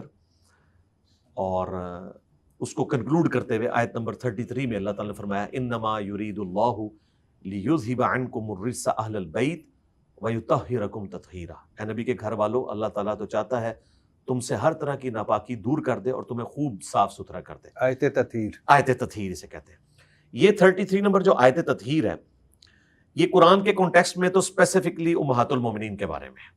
النبی اولیٰ بالمؤمنین من انفسہم وازواجہ امہاتہم، نبی مومنین کی جانوں پر ان سے بڑھ کر حق رکھتے ہیں، اور نبی کی بیویاں امت کی مائیں ہیں، یعنی نبی ہمارے روحانی باپ ہیں۔ تو یہ تو اسپیسیفکلی امہات المومنین کے بارے میں۔ قرآن حکیم میں اہل البیت کی ٹرم جو ہے وہ اولاد کے لیے بھی استعمال ہوئی۔ جب موسیٰ علیہ السلام کی جو سسٹر تھیں وہ فرعون کے دربار میں گئی تو انہوں نے کہا میں اہل بیت کو جانتی ہوں جو اس بچے کو دودھ پلائیں گے۔ تو اہل بیت میں جو اولاد ہوتی ہے یہ مسلمات میں سے ہے، اس کو ذکر نہ بھی کیا جائے، اصل چیز جو مینشن کرنے والی ہے وہ بیوی ہے، کیونکہ بیوی صرف اہل بیت اس وقت تک ہے جب تک کہ وہ عقد میں ہو۔ جب طلاق دے دی تو رشتہ ختم، لیکن طلاق دینے کے بعد بھی اولاد سے رشتہ ختم نہیں ہوتا جب تک کہ اولاد کافر نہ ہو جائے۔ اس لیے نبی علیہ السلام کے جو حقیقی اہل بیت ہیں وہ آپ کے دودھ اور خون کے رشتے کے لوگ ہیں۔ آج کی ڈیٹ میں آپ کی بیویاں بھی حقیقی اہل بیت اس لیے بن گئیں کہ قرآن میں آیا کہ اللہ تعالیٰ نے نبی علیہ السلام کے ذریعے آپشن دیا تھا کہ اگر دنیا کا مال چاہتی ہو تو ہمارے نبی تمہیں طلاق دے کے رخصت کر دیتے ہیں، اور اگر اللہ رسول اور آخرت کا گھر چاہتی ہو تو پوری زندگی پھر حضور کے ساتھ غربت میں گزارا کرنا ہے۔ نبی کی بیویوں نے حضور کو اڈاپٹ کیا، پھر حضور علیہ السلام کو اجازت نہیں تھی کہ آپ کسی بیوی کو طلاق دیں، یعنی قیامت تک کے لیے وہ امت کی مائیں ہیں، اور دنیا اور آخرت میں نبی علیہ السلام کی بیوی ہیں، جنت میں بھی۔ اس لیے دیکھیں عمار بن یاسر کہتے ہیں صحیح بخاری میں کہ لوگوں، اللہ نے تمہیں آزمایا ہے، ایک طرف عائشہ ہیں جنگ جمل کے موقع پر، جو دنیا اور آخرت میں تمہارے نبی کی بیوی ہیں، احترام کم نہیں ہوا۔ دوسری طرف علی بن ابی طالب ہیں، ان کی اطاعت اللہ کی اطاعت ہے کیونکہ وہ خلیفۃ المسلمین ہے۔ اللہ دیکھے گا کہ تم عائشہ کی اطاعت کرتے ہو یا اللہ کی اطاعت کرتے ہو، کیونکہ اولو الامر کی اطاعت کرنا ہے۔ لیکن رسپیکٹ یاد رکھنا، وہ دنیا اور آخرت میں تمہارے نبی کی بیوی ہے۔ اس لیے جنگ جمل جیتنے کے باوجود سیدنا علی نے بڑے احترام کے ساتھ محمد بن ابی بکر جو حضرت علی کے ساتھ تھے اور حضرت عائشہ کے بھائی تھے، ان کے ساتھ ان کو احترام سے واپس رخصت کیا، یعنی رسپیکٹ کم نہیں ہونے دی۔ تو نبی علیہ السلام کی بیویاں اہل البیت ہیں۔ اسپیسیفکلی جو 5 ہستیاں ہیں جن کے لیے ہم پنج تن پاک کا جو کنسیپٹ آیا امت کے اندر، یہ کہتے ہیں جی پنج تن پاک تو یہ فارسی کی ٹرم ہے، اور بھائی حق چار یار بھی فارسی کی ٹرم ہے، چار کا چے بھی عربی میں نہیں ہوتا، اور پے کے بھی 3 نقطے عربی میں نہیں ہوتے۔ پنج تن پاک ہم دونوں کو مانتے ہیں۔ ہاں، پنج تن پاک کا کنسیپٹ اسی حدیث کے کانٹیکسٹ میں صحیح مسلم میں ہماری ماں نے حدیث روایت کی ہے، عائشہ سلام اللہ علیہا، وہ کہتی ہے نبی علیہ السلام نے کالی چادر اوڑھی ہوئی تھی اور منقش تھی، اس پہ ہنڈیا کی مانند نقش و نگار بنے ہوئے تھے۔ اتنے میں حسن ابن علی آئے، آپ نے ان کو چادر کے نیچے لیا، پھر حسین ابن علی، پھر مولا علی، پھر سیدہ فاطمہ۔ اب دیکھیں اس طرح کوئی فیملی کا ہیڈ اپنی فیملی کے ساتھ محبت کا اظہار نہیں کرتا، کبھی ہم نے تو نہیں کیا کہ ہم سارے بچوں کو چادر کے نیچے لیں۔ اور اما عائشہ یہ منظر دیکھ رہی ہیں، انہوں نے جیلسی بھی نہیں کی کہ میں بیوی ہوں مجھے بھی لے لے، آپ نے ان کو نہیں لیا، لیکن حدیث انہوں نے روایت کی، وہ چھپا بھی سکتی تھی نعوذ باللہ، لیکن نہیں چھپایا۔ پھر نبی علیہ السلام نے آیت تلاوت کی، آیت تطہیر، انما یرید اللہ لیذھب عنکم الرجس اہل البیت ویطہرکم تطہیرا۔ اے نبی کے گھر والو، اللہ تعالیٰ تو چاہتا ہے تم سے ہر طرح کی ناپاکی دور کر دے اور تمہیں خوب پاک اور صاف کر دے۔ اچھا، یہ حدیث قصہ ہے، چادر والی حدیث، یہ سنی کے ہاں بھی ہے، شیعہ کے بھی ہاں۔ اسی کی وجہ سے پنج تن پاک کا کنسیپٹ آیا، اسی کی وجہ سے کالی چادر بھی ثابت ہوگی، اسی کی وجہ سے کالی کملے والے نعت بھی بنی۔ لیکن آپ نے کالے کپڑے پہنے ہوئے، اس پہ لوگ اعتراض کریں گے، اس پہ اگر آپ پوچھنا چاہتے ہیں تو میں مزید بیان کر دیتا ہوں۔ نہیں، میں نے سنا کہ کالی کملے والے رسول اللہ صلی اللہ علیہ وسلم کی، اور کالی چادر، وہ کالی پگڑی بھی پہنا کرتے تھے، جی، اور خانہ کعبہ کا غلاف بھی کالا ہے۔ اس سے بھی آگے میں آپ کو بتاتا ہوں۔ دیکھیں صحیح مسلم میں حدیث موجود ہے کہ صحابہ کرام جمعے کے خطبے میں نبی علیہ السلام کو آبزرو کرتے ہیں، کہتے ہیں منظر آج بھی آنکھوں کے سامنے ہے کہ آپ نے کالی پگڑی پہنی ہوئی ہے اور آپ ممبر پہ ہیں۔ صحیح مسلم میں حدیث ہے کہ جب فتح مکہ ہوا تو کالی پگڑی آپ علیہ السلام نے پہنی ہوئی تھی۔ صحیح مسلم میں حدیث ہے اسماء بنت ابی بکر نے نبی علیہ السلام کا کالا جبہ کسروانی طیالسی نکالا، پرشین امپائر کا جبہ، جس طرح سندھی اجرک ریڈ ہوتی ہے، پرشین امپائر کا جبہ کالا ہوتا تھا، کسروانی طیالسی جبہ، اور کہا یہ نبی علیہ السلام پہنتے تھے، اور اس میں باقاعدہ نقش و نگار بھی بنے ہوئے تھے، گوٹ لگی ہوئی تھی، اور اس کا دھوور ہم مریضوں کو شفا کے لیے پلاتے ہیں۔ تو کالا جبہ بھی، کالی چادر بھی، اور کالی پگڑی بھی ثابت۔ اور پھر خراسان سے کالے جھنڈے آتے ہوئے دیکھو تو استقبال کرنا، اس میں اللہ کا خلیفہ مہدی ہوگا۔ یہ حدیث موجود ہے حاکم کے اندر صحیح سند سے، مسند احمد والی روایت کمزور ہے، حاکم کی سند درست ہے۔ تو نبی علیہ السلام کا جھنڈا بھی کالا، آپ کی چادر بھی، آپ کا کرتا مبارک بھی۔ باقی یہ جو منسوب کیا نا کہ وہ شیعہ کے ہاں روایتیں ہیں کہ جہنمیوں کا لباس ہے، وہ بالکل جعلی بات ہے۔ اہل سنت کے ہاں بھی ادھر بھی وہ بالکل جعلی بات ہے۔ نبی علیہ السلام کی سنت ہے کالا لباس۔ میں نے تو جان بوجھ کے آج اس لیے نہیں پہنا کہ وہ کالا لباس دے کے کوئی اس طرف نہ دیکھے، میں نے پگڑی بھی سفید پہنی۔ ایک تو میں آپ کے ساتھ جو پچھلی پوڈ کاسٹ تھی اس کا ڈفرنس بھی کرنا چاہتا تھا، دوسرا یہ میسج دینا چاہتا تھا کہ کالے کپڑوں کے بغیر بھی اہل بیت علیہ السلام کا ذکر خیر ہو سکتا ہے۔ ہاں الحمدللہ۔ تو کالے رنگ سے نفرت نہ کریں، یہ آپ کے نبی علیہ السلام کا پسندیدہ کلر ہے۔ پگڑی پہننا، جبہ پہننا، چادر لینا، اور اس میں ایک حکمت بھی ہے، جنگوں میں تو ویسے بھی عموماً سفید کلر جلدی میلا ہو جاتا ہے، کالا ذرا زیادہ عرصے کے لیے چلتا ہے، اور پھر اس کا ایک روب بھی ہے، اس میں کوئی شک نہیں۔ اہل بیت کا آپ نے بتایا سر، فضائل اہل بیت کیا ہیں؟ فضائل اہل بیت، فضائل اہل بیت تو ختم ہونے والے ہی نہیں ہے، ظاہر یہ بھی لمبا ٹاپک نہیں ہے۔ ایک ہم نے آیت تطہیر ڈسکس کی نا، آیت مباہلہ۔ آیت مباہلہ سورہ آل عمران کی آیت نمبر 61 ہے، جب نجران کے کرسچنز کے ساتھ نبی علیہ السلام نے ڈسکشن کی، انہیں دعوت دی، صحیح بخاری میں آتا ہے، قرآن پاک میں بھی اس کا ذکر موجود ہے۔ تو الٹیمیٹلی ان کو یہ اندازہ تو ہو گیا یہ اللہ کے پیغمبر ہیں، پھر بھی ایک کہیں پہ کوئی چیز اٹکی ہوئی ہوتی ہے تو نبی علیہ السلام کو پھر اللہ تعالیٰ نے حکم دیا کہ آپ ان سے مباہلہ کریں. مباہلہ یہ ہوتا ہے کہ آپ اوپن میدان میں آ جائیں اپنے بیوی بچوں کو لے کے, قریبی لوگوں کو لے کے, ہم بھی لے کر آئیں گے, پھر اللہ کے حضور دعا کریں گے کہ جو دونوں میں سے جھوٹا ہے اسی وقت اللہ کی لعنت ہو اس پہ. صحیح بخاری میں آتا ہے کہ کرسچنز تیار نہیں ہوئے اس کے لیے, انہوں نے کہا کہ اللہ کے اگر یہ پیغمبر ہوئے تو پھر ہم بچیں گے نہیں, وہ پیچھے ہٹ گئے. لیکن مسلم شریف میں آتا ہے کہ نبی علیہ السلام نے اس موقع کے اوپر بتا دیا کہ میں اپنے کون سے خاص اہل البیت ہیں جنہیں مباہلے کے لیے لے کے جا رہا ہوں. وہ سعد ابن ابی وقاص کہتے ہیں کہ نبی علیہ السلام نے سیدنا علی, حسن, حسین اور فاطمہ کو لیا اور کہا اللہم ہؤلاء اہل بیتی. 6220 نمبر حدیث ہے. نبی علیہ السلام نے ان کو اہل بیت کے طور پر پیش کیا, حالانکہ قرآن میں آیا تھا قل تعالوا ندعو ابناءنا وابناءکم ونساءنا ونساءکم. اے نبی ان سے فرماؤ کہ آؤ ہم اپنے بیٹوں کو لے آتے ہیں, تم بھی اپنے بیٹوں کو لے آؤ. نبی علیہ السلام لے کے کس کو گئے؟ حسن و حسین کو, بیٹوں کی طرف سے. تم بھی اپنی عورتوں کو لے آؤ, ہم بھی اپنی عورتوں کو لے آتے ہیں. اب عورتوں سے مراد تو بیویاں ہونی چاہیے تھی, 9 بیویاں تھیں آپ کی, کسی کو نہیں لے کے گئے. سیدہ فاطمہ کو لے کر گئے, بیٹی کو لے کے گئے, پروٹوکول دیا. حالانکہ بیویاں بھی اہل البیت تھیں لیکن یہاں پہ پروٹوکول دیا. اور تم خود آ جاؤ اور ہم بھی خود آ جاتے ہیں. خود نبی علیہ السلام آئے اور اپنے ساتھ سیدنا علی کو لے کے آئے, یعنی نبی علیہ السلام نے ان کو اپنے نفس کے طور پر شمار کیا. صحیح بخاری میں حدیث ہے علی مجھ سے ہے میں علی سے ہوں. جس طرح ترمذی میں حدیث ہے حسین مجھ سے ہے میں حسین سے ہوں. حضرت علی کے بارے میں بخاری میں حدیث ہے علی مجھ سے ہے میں علی سے ہوں. ظاہر نبی علیہ السلام نے دنیا اور آخرت میں انہیں اپنا بھائی بنایا. تو اس موقع کے اوپر نبی علیہ السلام نے یہ پیش کیا. اور میں کوڈ ورڈز میں بتا دیتا ہوں, یہ حدیث سعد ابن ابی وقاص نے حاکم وقت کو اس وقت سنائی جب انہوں نے سعد ابن ابی وقاص سے کہا کہ تم علی ابن ابی طالب پہ سب و شتم کیوں نہیں کرتے. تو انہوں نے کہا کہ سن, میں علی کے بارے میں نبی علیہ السلام سے وہ فضائل سن چکا ہوں کہ میں ایک تحقیر کا جملہ بھی کبھی علی کے لیے نہیں نکالوں گا. اور ان میں 3 فضائل ایسے ہیں کہ ان میں سے ایک بھی مجھے مل جاتا نا تو میرے لیے سرخ اونٹوں یعنی V8 سے آج کے دور کی بہتر ہوتا. اور یہ سعد ابن ابی وقاص جو نبی علیہ السلام کے ماموں, فاتح ایران اور 10 عشرہ مبشرہ میں شامل. اور بخاری میں مولا علی کا قول ہے کہ میں نے سعد کے بارے میں نبی علیہ السلام سے سنا کہ میرے ماں باپ قربان سعد تیر چلا بدر کے موقع پر. اتنا بڑا صحابی وہ کہہ رہا ہے مجھے علی والی ایک فضیلت مل جائے نا تو میرے لیے سر اونٹوں سے بہتر ہے.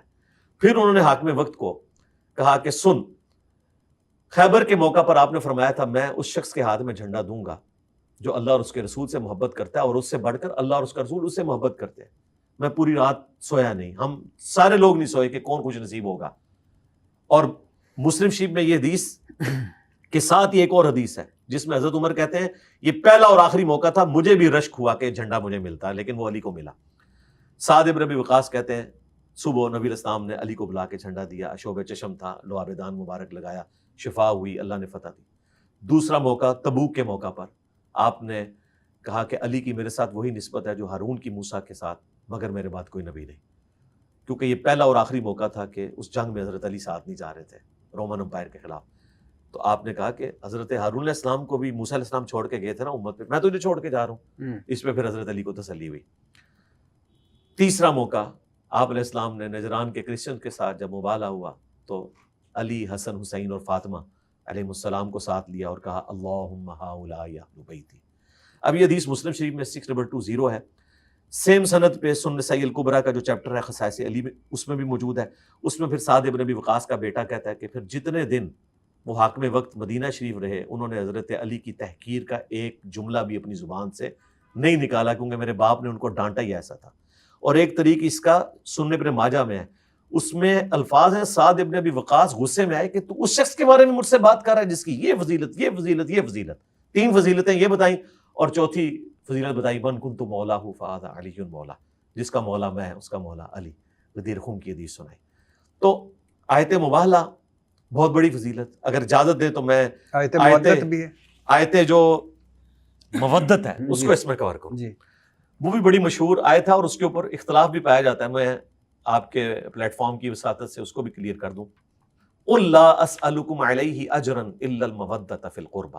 اے نبی صلی اللہ علیہ وآلہ وسلم تم فرماؤ کہ میں اس دعوت و تبلیغ کے بدلے میں تم سے کچھ نہیں ڈیمانڈ کرتا سوائے اس کے کہ میرے اہل قرابت کے ساتھ تم محبت کرو. ایک ترجمہ یہ ہے.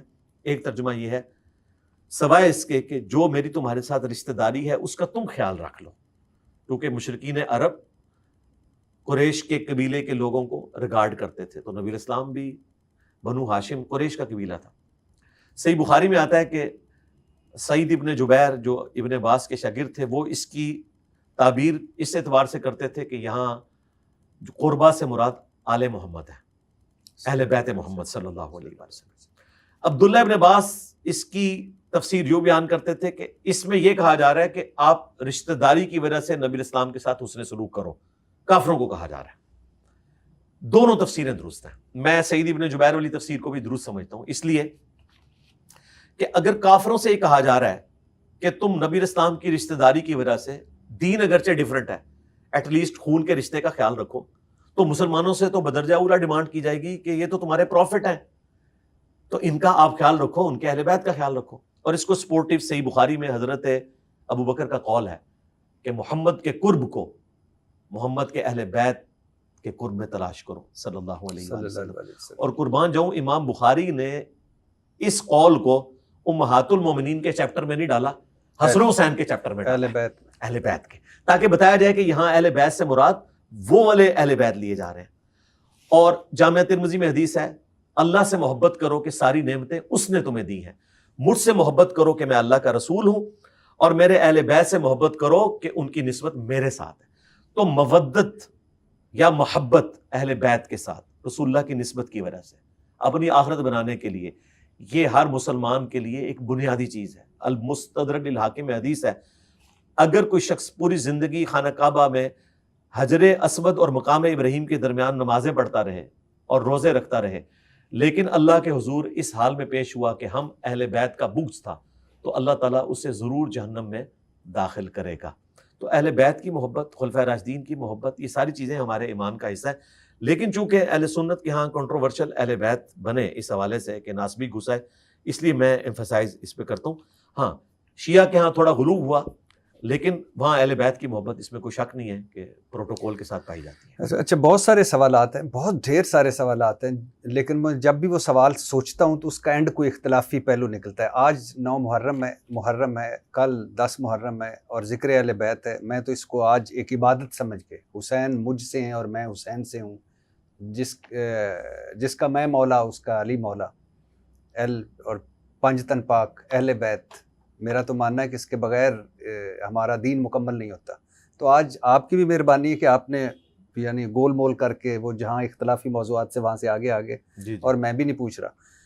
لیکن مجھے ایک سوال ہے سر کہ حق 4 یار, چاروں خلفائے راشدین وہ بھی ہمارے ہیں, 5 تن پاک وہ بھی ہمارے ہیں, اور دونوں جان سے پیارے ہیں, لیکن پھر جھگڑا کیا ہے, کیوں؟ جو حق 4 یار بھی وہی ہیں, چاروں خلفائے راشدین, اور 5 تن پاک وہ بھی اس میں حضرت محمد صلی اللہ علیہ وسلم, اور وہ بھی ہمارے ہیں, ان کے بغیر بھی مکمل نہیں ہوتا. تو جھگڑا کیا ہے؟ اب اس میں آپ نے وہ والا نہیں لے جائے. جی میں کوڈ ورڈز میں بات کرتا ہوں. دیکھیں کچھ تو آپ نے چونکہ کربلا کا بیک گراؤنڈ پوچھا تھا, میں نے بتا دیا کہ کس طریقے سے نبی اسلام کے بعد یہ ڈاؤن فال شروع ہوا. کچھ اس میں ایڈ کر دیتا ہوں. دیکھیں اہل سنت کے ہاں تو منہج کے طور پر کوئی خرابی موجود نہیں, وہ خلفائے راشدین کو بھی رسپیکٹ دیتے ہیں, اہل بیت کو بھی دیتے ہیں. خصوصاً ہماری ویڈیوز کے بعد مولانا اسحاق صاحب نے فرنٹ سے لیڈ کیا, وہ ہمارے استادوں میں سے ہیں. سب سے پہلے تو انہوں نے, بلکہ ان سے بھی پہلے مولانا مودودی رحمہ اللہ نے.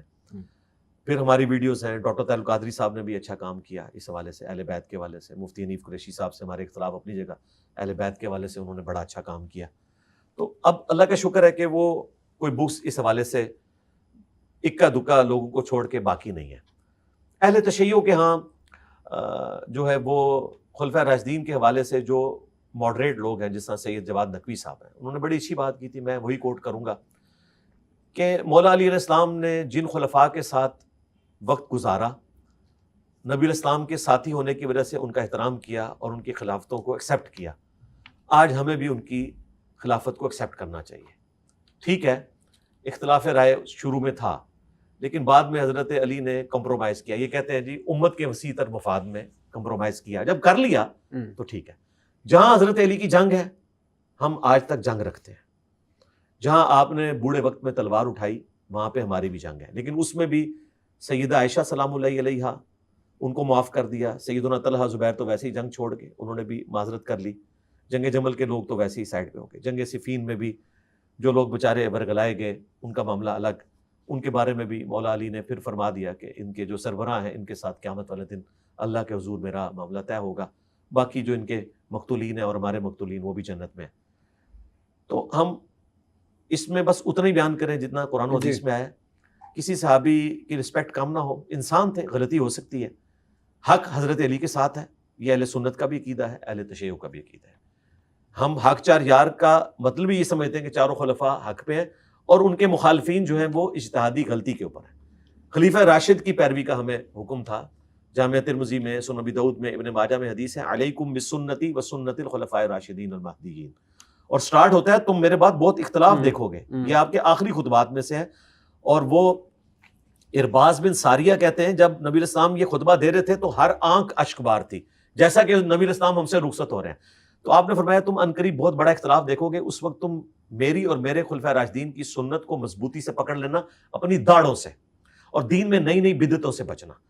تو دیکھیں سیدنا ابوبکر کے خلاف ہزاروں لوگ کھڑے ہوئے، مرتدین کھڑے ہوئے، منکرین زکوٰۃ کھڑے ہوئے، جھوٹے پیغمبر دو کھڑے ہوئے ان کے ماننے والے، ہم حضرت ابوبکر کے ساتھ ہیں۔ سیدنا عمر کا دور اس اعتبار سے فتنوں سے پاک تھا کہ ہمیں صرف رومنز اور پرشینز کے ساتھ لڑنا پڑا، انٹرنل سارے ایشوز سیٹل ہو چکے تھے عرب کے، وہ سیدنا ابوبکر نے بڑے اچھے طریقے سے ان کو مینج کیا۔ سیدنا عثمان کے دور میں جو ان کے مخالفین کھڑے ہوئے ان کو پروٹیسٹ کرنے کی سیدنا عثمان نے اجازت دی، لیکن جو ایکٹیویٹی پرفارم ہوئی اس میں ہم حضرت عثمان کے ساتھ ہیں، ہم بلوائیوں کے ساتھ نہیں ہیں۔ ان کو خارجی کہتے ہیں، خارجی تو حضرت علی کے مخالفین ہیں۔ پھر حضرت علی کے دور میں جنگ جمل، صفین، نہروان، تینوں جنگوں میں ہم حضرت علی کو حق میں مانتے ہیں، مخالفین کو ہم غلطی پر مانتے ہیں۔ ان میں جو اصحاب ہیں ان کا احترام اپنی جگہ، لیکن جو غلطی ہے وہ غلطی ہے۔ تو اگر اس کو دیکھ کر آگے معاملات کو لے کے چلا جائے اور حضرت علی کے ساتھ کھڑے ہوں آپ، سیدنا علی نے کبھی اپنے مخالفین کے لیے لعنت نہیں کروائی۔ المستدرک للحاکم میں حدیث موجود ہے اور نہج البلاغہ میں بھی، کہ اب سنی اور شیعہ دونوں میں ہو گئے، حاکم اہل سنت کی کتاب نہج البلاغہ، شیعہ مانتے ہیں کہ مولا علی نے جنگ صفین کے موقع پر کچھ لوگوں کو دیکھا کہ وہ اپنے مخالفین پہ سب و شتم کر رہے ہیں، تو انہوں نے کہا نہیں، گالی نہ دو، ان کی غلطی علمی طریقے سے ان پہ ہائی لائٹ کرو تاکہ یہ راہ حق سے ہٹنے والے لوگ واپس آ جائیں۔ تو حضرت علی نے میدان جنگ میں بھی مورائل بلند کرنے کے لیے بھی یہ نہیں کہا کہ آپ ان پہ لعنت کرو، حالانکہ اس وقت تو جوش ہوتا ہے، کہا علمی طریقے سے ان سے بات کرو تاکہ یہ حق کی طرف واپس آ جائے۔ تو آج تو بالکل کوئی سب و شتم والا معاملہ نہیں ہونا چاہیے۔ اور اب میں دیکھ رہا ہوں وقت کے ساتھ جواد نقوی صاحب جیسے لوگ، شہنشاہ نقوی صاحب جیسے لوگ، یہ ماڈریٹ لوگ ہیں، اور اگر شیعہ کا ممبر ان کے پاس رہے، جتنے یعنی احسن انداز میں یہ اپنی گفتگو کرتے ہیں، تو انشاءاللہ تعالیٰ امید ہے کہ اس طرف سے غلو نہیں ہوگا۔ اور دوسری طرف اہل سنت کے ہاں بھی جو لوگ اہل بیت کے مرتبے کو جانتے ہیں، بیان کرتے ہیں، ڈاکٹر طاہر القادری صاحب، مفتی حنیف قریشی صاحب، ان کو اہل سنت کی طرف سے پروموٹ کیا جائے۔ بلکہ سب سے بڑھ کر میں سمجھتا ہوں مولانا طاہر جمیل صاحب، کوئی شک نہیں ہے کہ انہوں نے اپنے فرقے سے ٹکر لی ہے، کیونکہ اس وقت تو ناسبیت کا جھنڈا پریکٹیکلی ان کے فرقے نے اٹھایا ہوا تھا، تو وہ نکلے دیوبند سے، اور اہل حدیث سے مولانا اسحاق صاحب نکلے۔ اللہ تعالیٰ نے وہ دو بڑے فرقے جن کے اندر ناسبیت کے جراثیم تھے، دو بڑے بندے نکالے، اور دیکھیں انہوں نے سپر سیڈ کیا، انڈیویجول ہوتے ہوئے ان کی دعوت سپر سیڈ کر گئی۔ تو ایسے لوگوں کو پروموٹ کیا جائے، اپنے اپنے فرقے کے لوگوں کی بات لوگ سن لیتے ہیں، اور اہل بیت کا مرتبہ لوگوں کو بتایا جائے۔ خلفائے راشدین کا تو الحمدللہ ہمارے پلیٹ فارم سے بھی بیان ہو رہا ہے، باقی لوگ بھی کر رہے ہیں، تو ان چکروں سے باہر نکل کے امت کو جو ہے وہ کامن ٹرم کے اوپر جوڑا جائے۔ اور میں اس میں غدیر خون کی حدیث ضرور بیان کروں گا جو کامن بانڈ ہے اہل سنت اہل تشیع کے ہاں۔ یہ حدیث ایسے ہی مسلم میں 4 طرق ہیں اوپر تلے، 6225 سے 6228 تک۔ نبی علیہ السلام نے اپنی وفات سے 2.5 مہینے پہلے ایک خطبہ دیا، اور یہ حجۃ الوداع کے بھی بعد کا خطبہ ہے، مکے سے مدینے آتے ہوئے، حج سے واپسی پہ خم نبی گاؤں پہ پڑاؤ کیا، اونٹ کے پالان کا ممبر آپ کے لیے لگایا گیا، پانی کے لیے وہاں پر پڑاؤ ہوا تھا، وہاں نبی علیہ السلام نے پھر صحابہ کرام کو کہا کہ دیکھو آگاہ ہو جاؤ، میں بھی ایک انسان ہوں، قریب ہے کہ اللہ کا قاصد یعنی موت کا فرشتہ میرے پاس آئے اور میں اس کی دعوت قبول کر لوں۔ میں اپنے بعد تم میں 2 بھاری چیزیں چھوڑ کے جا رہا ہوں، ان میں سے پہلی چیز اللہ کی کتاب ہے، اس میں ہدایت ہے، اس میں نور ہے، اللہ کی کتاب اللہ کی رسی ہے، جو اسے پکڑے گا وہ ہدایت پہ ہوگا، جو چھوڑ دے گا وہ گمراہ ہو جائے گا۔ اللہ کی کتاب اللہ کی رسی ہے. وَاعْتَصِمُوا بِحَبْلِ اللَّهِ جَمِيعًا وَلَا تَفَرَّقُوا، یعنی وہ جو آیت حبل اللہ تھی اس میں اللہ کی رسی، نبی علیہ السلام نے کہا قرآن. پھر آپ علیہ السلام نے فرمایا دوسری بھاری چیز میرے اہل البیت ہیں، میں اپنے اہل البیت کے معاملے میں تمہیں اللہ کا خوف دلاتا ہوں، میں اپنے اہل البیت کے معاملے میں تمہیں اللہ کا خوف دلاتا ہوں، میں اپنے اہل البیت کے معاملے میں تمہیں اللہ کا خوف دلاتا ہوں. 3 دفعہ ارشاد فرمایا، یعنی میری وفات کے بعد ان کے ساتھ حسن سلوک کرنا. آپ کو بتا دیا گیا تھا کہ آپ کی امت ان کے ساتھ اچھا سلوک نہیں کرے گی. جس طرح آپ کو بتا دیا گیا کہ دجال آئے گا، آپ نے امت کو دجال سے ڈرایا. آپ کو بتا دیا گیا کہ اس امت کا فتنہ مال ہے، آپ نے امت کو ڈرایا. امت کو نہیں ڈری، نہ قرآن کو عقیدوں کے لیے پکڑا، نہ اہل بیت کو زندہ چھوڑا، الٹ چلی، لیکن نبی علیہ السلام نے اپنا حق ادا کیا. تو غدیر خم پہ امت کو اکٹھا کریں، قرآن سے عقائد لیں. امام جعفر صادق علیہ السلام کا قول ہے کہ ہمارا بھی کوئی قول قرآن کے خلاف ہو اسے چھوڑ دو.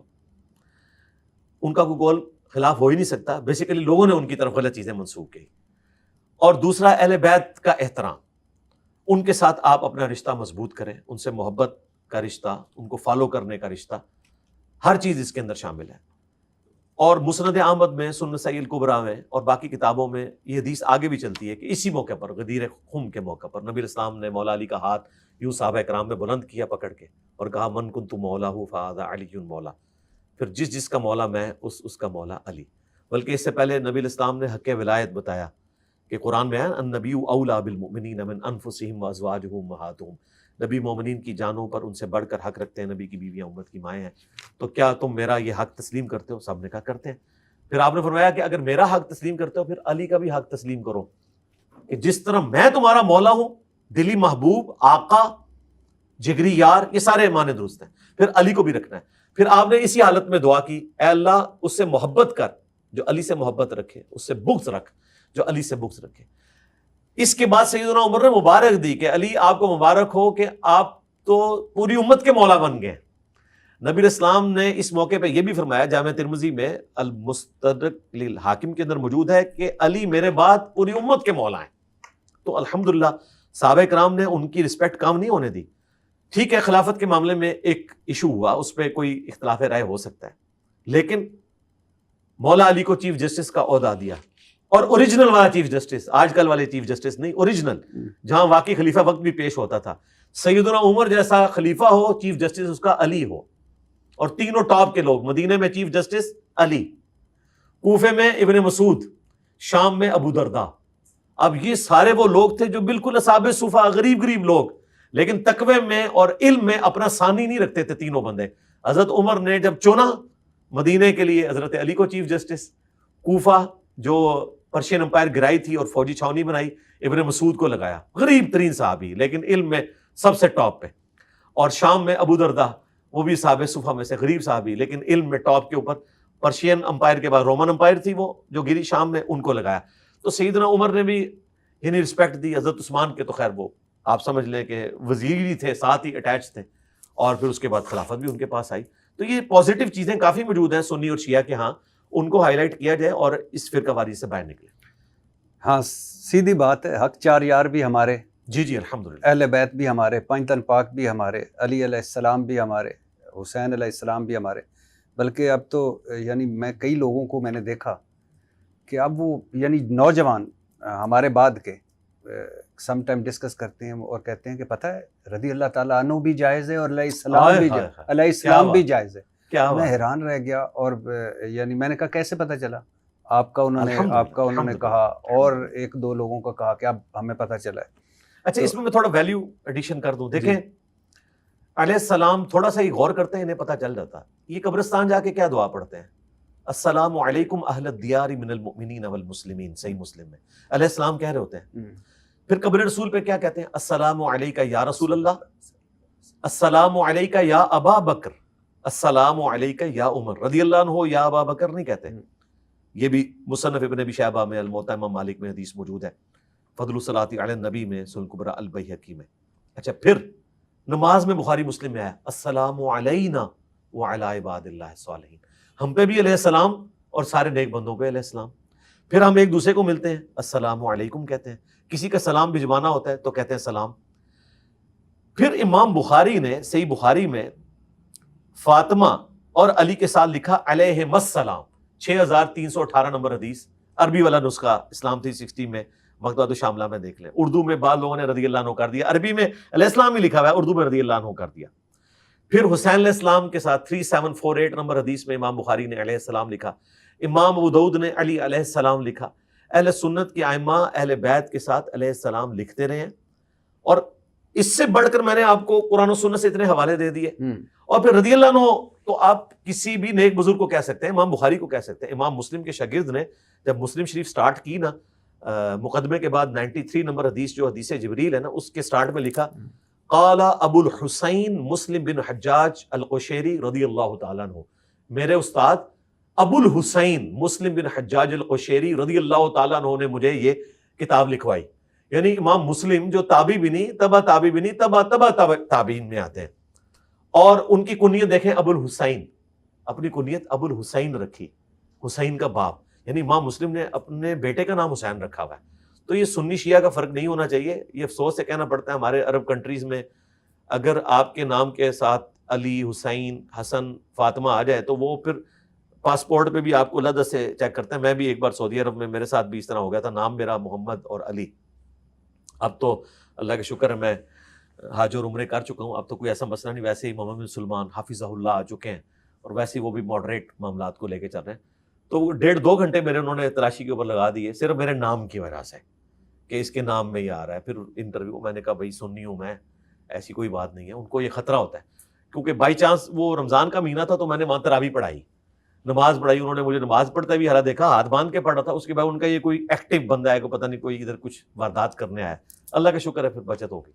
لیکن الحمدللہ جو کل تھا شیعہ سنی کے حوالے سے وہ آج نہیں ہے. الحمدللہ آج ہم قریب ہیں, کل اور قریب آئیں گے, پرسوں اللہ کرے گا اور قریب. اور یہ ختم ہو گیا اللہ کے فضل و کرم سے. جی امام مہدی سے پہلے ختم ہونا ضروری ہے, ورنہ امام مہدی تو سنی شیعہ کے چکر میں پڑ گئے تو پھر کسی نے نہیں ان کو ماننا. اچھا سر, ویسے مجھے حیرانگی بھی ہوتی ہے کہ ایک فرقہ ہے جو توحید کو اول درجہ دیتا ہے, اہل حدیث والے. بہت اچھی بات ہے, اس میں کوئی شک نہیں. دوسرا ہے محبت رسول یعنی عشق رسول صلی اللہ علیہ وسلم, بہت اچھی بات ہے. تیسرا اہل بیت کے ماننے والے ہیں, بہت اچھی بات ہے. چوتھا عظمت صحابہ کے, بہت اچھی بات ہے. تو کیا فرق پڑتا ہے؟ میرا مطلب یہ ہے کہ ہیں اگر ہم دیکھیں تو کامن چیز تو اسلام ہے اور یہ ساری مقدس ہستی ہیں. اچھا سر مجھے اس میں ایک ایڈ کروں, دیکھیں قرآن پاک میں بھی آیا کہ جب امت میں خرابی آتی ہے نا, سورۃ المؤمنون میں آیا کہ انبیاء کرام علیہ السلام کے جانے کے بعد امت ٹکڑوں میں بٹ گئی, گروہ در گروہ ہو گئی. فتقطعوا امرهم بینہم زبرا کل حزب بما لدیہم فرحون. ٹکڑے ٹکڑے ہو گئی امت نبیوں کے جانے کے بعد, اور ہر فرقہ اس پہ خوش ہے جو اس کے پاس ہے. اس امت میں بھی یہی ہے, اہل حدیث توحید کے اوپر خوش ہیں, بریلوی محبت رسول پہ خوش ہیں, دیوبندی جو ہے عظمت صحابہ پہ خوش ہیں, اور شیعہ جو ہے وہ محبت اہل بیت کے اوپر خوش ہیں. لیکن یہ اپنے اپنے انہوں نے بانٹے ہوئے ہیں. اس کی اسلام میں اجازت نہیں ہے, سارے ہمارے ہیں, ہمیں ہر بات کے اوپر. میں امام شافعی کے قول کے اوپر اسے کنکلوڈ کرتا ہوں. امام شافعی اہل بیت کے چاہنے والے تھے کیونکہ وہ شاگرد تھے امام موسیٰ کاظم کے. موسیٰ کاظم جو ہیں وہ بیٹے ہیں امام جعفر کے, اور وہ ہیں امام باقر کے, اور وہ ہیں امام حسین کے, اور وہ ہیں سیدنا علی کے. تو ان کے اوپر شیعہ ہونے کا الزام لگا. تو امام شافعی جو اہل سنت کے سب سے بڑے امام ہیں, اگر مجھے کوئی پوچھے نا کہ اہل سنت کی ہسٹری کا سب سے بڑا امام کون ہے, تو میں امام مالک, امام حنیفہ سے بھی بڑا امام مانتا ہوں امام شافعی کو, کیونکہ وہ حدیث میں بھی ٹاپ پہ تھے, فلسفے میں بھی ٹاپ پہ تھے, فقہ میں بھی ٹاپ پہ تھے, اور آج بھی میرے نزدیک 90% مسائل ان کے قرآن و سنت کے قریب ہیں امام شافعی کے. تو امام شافعی رحمہ اللہ نے ایک شعر کہا جو دیوان شافعی میں چھپا ہوا ہے, ان کان رفضا حب آل محمد فلیشہد الثقلان انی رافضی. بالفرض اگر آل محمد کی محبت کا نام شیعہ ہونا ہے, رافضی ہونا ہے, تو جن و انس گواہ ہو جاؤ کہ میں رافضی ہوں. کہو مجھے رافضی اگر تم نے مجھے گالی دینی ہے. تو اس کو میں نے ویلیو ایڈیشن کی تھی کہ امام شافعی زندہ ہوتے تو میں کہتا کہ حضرت اس میں ساتھ ایڈ کریں کہ اگر توحید کا نام وہابی اہل حدیث ہونا ہے تو میں وہابی ہوں, اور اگر عشق رسول کا نام بریلوی ہونا ہے تو میں بریلوی ہوں, اور اگر عظمت صحابہ کا بیان دیوبندی ہونا ہے تو میں دیوبندی ہوں, اور اہل بیت کی محبت کا نام اگر شیعہ ہونا ہے تو میں شیعہ ہوں. مجھے مولانا طارق جمیل صاحب حفظہ اللہ نے باقاعدہ فون کیا جب انہوں نے میرا کلپ دیکھا نا, تو ان کا یار بیٹا مجھے تیری بات بڑی پسند آئی, جو تو نے امام شافعی کے آگے یہ چیزیں ایڈ کی ہیں نا, یہ مجھے بڑی پسند آئی. اور دوسری بات انہوں نے کہا کہ مجھے تمہاری یہ بات سمجھ آئی کہ اگر اہل سنت اہل بیت کا حق ادا کرتے تو آج ناسبیت جس طریقے سے پنپی ہوئی ہے یہ ایسے نہ ہوتی تو رافضیت بھی نہ ہوتی. رافضیت بائی پروڈکٹ ہے ناسبیت کی. اگر اہل سنت نے حق ادا کیا ہوتا نا اہل بیت کا تو کبھی دوسری طرف شیعان علی غلو کر کے رافضی نہ بنتے. یہ سٹارٹ یہاں سے ہوا ہے کیونکہ وہ لوگ تو مخلص تھے اہل بیت کی محبت میں. اچھا سر، مجھے ایک بات کی سمجھ نہیں آئی کہ ربیع الاول آتا ہے، چاروں طرف میلاد کی محفلیں ہوتی ہیں. محرم آتا ہے، چاروں طرف اہل بیت کے تذکرے ہوتے ہیں. رمضان المبارک آتا ہے، مسجدیں نمازیوں سے بھر جاتی ہیں. لیکن مجھے یہ سمجھ نہیں آتی کہ پورا سال ہم ربیع الاول محرم کی طرح کیوں، ربیع الاول محرم کی طرح کیوں نہیں مناتے نبی کی صلی اللہ علیہ وسلم اور اہل بیت کی شان اور یاد میں، اور کیوں محفلیں نہیں ہوتی اس طرح، اور پورا سال رمضان المبارک کی طرح ہماری مسجدیں آباد کیوں نہیں ہوتی؟ دکھ کی بات ہے. دیکھیں رمضان کا خدا وہی ہے جو غیر رمضان کا خدا ہے. ایسے ہی ہونا چاہیے. آباد ہونی چاہیے مسجدیں، اور اہل بیت کا میلاد کا ذکر روزانہ ہونا چاہیے. دیکھیں نماز میں تو ہم کر رہے ہیں اللہم صلی علی محمد وعلی آل محمد. اس کے بغیر تو ہمارا ذکر ہی مکمل نہیں ہو رہا ہے. جو سب سے بڑا ذکر ہے واقم الصلاۃ لذکری، میری یاد کے لیے نماز کو قائم رکھنا. تو یہ آپ کی بات درست ہے، پورا سال ذکر ہونا چاہیے. ہم تو اپنے پلیٹ فارم سے بھی پورا سال ذکر کرتے ہیں. لیکن یہ بات درست ہے کہ جب وہ مہینے آتے ہیں نا اس وقت ایک تھوڑا ماحول بنا ہوتا ہے. رمضان مبارک میں آپ دیکھیں آپ کی بھی پوڈ کاسٹ ریکارڈ ہوئی، ان کی اتنی بڑی ویورشپ جانے کی ایک بڑی وجہ رمضان کا مہینہ بھی تھا، ذرا ایک ماحول بنا ہوا تھا. تو رمضان میں ایک ماحول بنا ہوتا ہے، ربیع الاول میں ربیع الاول کا ماحول بنا ہوتا ہے، اور محرم میں محرم کا. ایک بہت بڑے پاکستان کے اینکر ہیں، انہوں نے کل رابطہ کیا جی میں نے آپ سے پروگرام کرنا ہے دجال کے اوپر. میں نے کہا دجال پہ کریں گے لیکن محرم کا مہینہ یار، محرم کے مہینے میں تو اہل البیت کا ذکر خیر ہونا چاہیے، لوگ سننا بھی چاہتے ہیں. اس وقت اگر آپ مجھ سے آ کے اور چیزیں ڈسکس کریں گے تو میرا طبیعت آمادہ نہیں ہوگی. میں اپنے ضمیر کے ساتھ انصاف نہیں کروں گا کہ میں یار 9 محرم کے دن بیٹھ کے 10 محرم کے دن بیٹھ کے میں باتیں وہ والی کر رہا ہوں جو آرٹ سے ریلیٹڈ نہیں ہے. ٹھیک ہے اور ٹائم ہے لیکن اس کو اسپیسیفک کریں. لیکن آپ کی بات درست ہے. 2750 نمبر حدیث ہے صحیح مسلم کے اندر، نبی علیہ السلام ہر پیر کو روزہ رکھتے تھے. پوچھا گیا کیوں رکھتے ہیں؟ فرمایا فیہ ولدت وفیہ انزل علیہ، اس دن میں پیدا ہوا، اس دن مجھ پہ پہلی وحی نازل ہوئی. تو نبی علیہ السلام جشن میلاد اور جشن قرآن ہر پیر کو مناتے تھے. واہ. یعنی ربیع الاول میں نہیں، ہر پیر کو. تو محرم بھی پورا سال چلنی چاہیے. محرم، رمضان، ربیع الاول. اچھا سر، بہت سارے لوگوں نے مجھے کہا ہے کہ جب آپ نے دوبارہ محمد علی مرزا صاحب کے ساتھ بیٹھنا ہے تو ان سے ضرور کہنا ہے کہ آپ، میرا پہلا سوال پچھلی پوڈ کاسٹ کا یہی تھا کہ آپ کیوں اختلافی موضوعات چھیڑتے ہیں، اور آج تو میں نے بھی نہیں چھیڑا، آپ نے بھی نہیں چھیڑا، اور ہم نے گول مول بات کر کے، کیونکہ آج ذکر حسین ہے، ذکر اہل بیت ہے، ذکر اسلام ہے. تو کیوں آپ سر مجھے ایک بات بتائیے گا، آپ لہجہ سخت اور درست ہوتا ہے، زبان آج خوش ہیں؟ ہاں آج ابھی تک خوش ہوں. اس کی وجہ یہ ہے کہ جب آپ پہلی بال مجھے اوور پچ کرائیں، دوسری فل ٹاس دیں تو میں تو باؤنڈری سے باہر پھینکوں گا نا. نہیں، آج آپ نے سٹارٹ ہی اتنے پیارے انداز میں کیا. یہ ٹاپک آپ مجھ سے جب بھی ڈسکس کریں گے، آپ استنجا کا طریقہ پوچھیں تو میں اسی طریقے سے بیان کروں گا. اختلافی موضوع جب ڈسکس ہوگا تو اس کا ایک نہیں، میں یہ نہیں کہہ رہا کہ آپ اختلافی موضوعات ڈسکس نہ کریں، کیونکہ اس بتانا پڑتا ہے سم ٹائم کہ یہ صحیح ہے، یہ غلط ہے. اب تو آپ کو سمجھ لگ گئی ہوگی، آپ اتنی جگہ سے ہو کے ہیں کہ اختلافی موضوع کتنی ہے. لیکن میں کہتا ہوں کہ آپ کا لہجہ سخت اور درست سمجھتے ہیں، دال رے شین تے، درست اور زبان تلخ، اور پسندیدہ موضوع آپ کا. اچھا، اس وقت آپ کے چہرے پہ ایک زندگی کے ایسے لہریں دوڑتی ہیں جب آپ اختلافی موضوع پہ آتے ہیں کسی کو کہ تمہارا یہ غلط، تمہارا یہ غلط، تمہارا یہ غلط. تو یہ نیچرل سٹائل ہے. نہیں، آپ نے کچھ سیکھا نہیں کہ تھوڑا سا میں دھیما ہونا چاہیے تھوڑا سا؟ آپ نے ابھی مجھے کہا کہ حضرت علی علیہ السلام نے جنگ میں بھی کہا کہ نہیں، گالی گلوچ کو کسی کو علمی طور پر، آپ بات علمی کر رہے ہوتے ہیں لیکن اگلے کو یوں لگ رہی ہوتی ہے جیسے سینے میں تیروں کی طرح. جی میں اس کا جواب دیتا ہوں. یہ مجھ سے کہا کہ جب بھی آپ نے مرزا صاحب کے پاس دوبارہ جانا ہے، دیکھیں یہ کہنا. پہلی بات یہ ہے کہ مولانا طارق جمیل صاحب نے بھی مجھ سے یہی بات کی تھی، تو میں نے اس وقت انہیں سمجھایا لیکن انہیں سمجھ نہیں آئی. پھر جب ان پہ مشکل وقت آیا پھر انہیں سمجھ آئی. میں نے کہا جی آپ نے کیا سخت انداز میں حدیث بیان کی تھی، من کنت مولا فہذا علی مولا. آپ تو اتنا میٹھا میٹھا بول رہے تھے ممبر سے کہ حضرت علی ہمارے ہیں، جو شیعہ مولا علی کہتے ہیں تو بالکل ٹھیک کہتے ہیں. جب ہم عثمان کو غنی، ابو بکر کو صدیق اور عمر کو فاروق کہتے ہیں تو ہم علی کو مولا علی کیوں نہ کہیں؟ تو قتل کی دھمکیاں ملی ہیں طارق جمیل صاحب کو. پتہ کس بات پہ؟ کہ سچ بات تھی لیکن اقرار تو نہیں کرنا چاہیے تھا آپ کو. تو طارق جمیل صاحب نے تو کوئی سخت رویہ استعمال نہیں کیا تھا، اس کے باوجود ان کو قتل کی دھمکیاں ملی ہارڈ لائنرز کی طرف سے. پھر طارق جمیل صاحب کو بات سمجھ آ گئی کہ جب آپ ایسی بات کریں جس سے کسی کے مفادات کے اوپر ضرب پڑے اور سینسر کرتے ہوئے کسی کی دم پر پاؤں پڑے. یہ میں نے بعد میں بات کی ہے، پہلے والی بات وہ بات میں نے اس لیے کر دی کہ میرے بھی کچھ چاہنے والے ہیں جو وہی جملہ سننا چاہتے ہیں. تو پھر وہ یہ نہیں دیکھتا کہ انداز کیا ہے. باقی آپ کی بات ہم نے یعنی رکھی ہوئی ہے اپنے پاس اور آج ہم نے اس چیز کا اظہار کیا.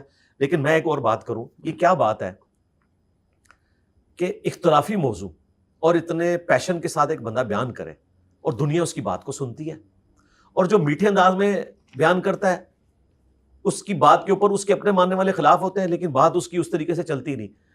اگر اس انداز کا نقصان مجھے کوئی ہوتا نا تو یہ ہونا چاہیے تھا کہ لوگ مجھے سنتے ہی نا. سب سے زیادہ اس وقت، یہ میں تکبر کے طور پہ نہیں کہہ رہا، میں یعنی آپ کہہ دیں تحدیث نعمت کے طور پہ، اس وقت پلانٹ ارتھ پہ جتنے اسلامک سپیکرز ہیں ان میں سب سے زیادہ ویورشپ ہماری ہے. ہم سے آدھی بھی کسی کی نہیں ہے، 1/4 بھی کسی کی نہیں ہے، سوائے اس کے کہ کوئی ہماری تصویر ساتھ لگا لے. اور اس کے لیے آپ پریکٹیکلی جا کے آفیشیل چینل آپ وزٹ کر سکتے ہیں. پاکستان میں سب سے زیادہ سبسکرائبر طارق جمیل صاحب کے ہیں، 8.8 ملین. ایوریج ویورشپ ان کی 15 سے 20 ہزار ہے.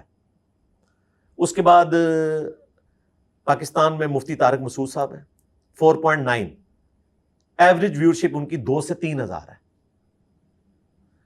اس کے بعد ڈاکٹر ذاکر نائک، ان کی بھی آلموسٹ اتنا ہی ہے، 4.5 کے قریب.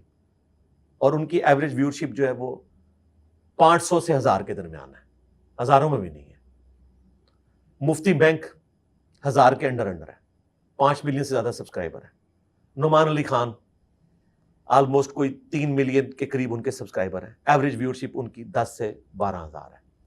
ہماری الحمدللہ جو بھی اسپیشل ویڈیو میری ریکارڈ ہوتی ہے 1.5 2 لاکھ 3 لاکھ، اور پھر وقت کے ساتھ ساتھ جب وہ اسپیشل ٹاپک ہوتا ہے، آپ یہ میری کربلا کے اوپر 72 سوالات جب ریکارڈ ہوئی تھی اس وقت تو 50-60 ہزار لوگوں نے دیکھی تھی 2019 میں. آج 1 ملین سے اوپر ہے.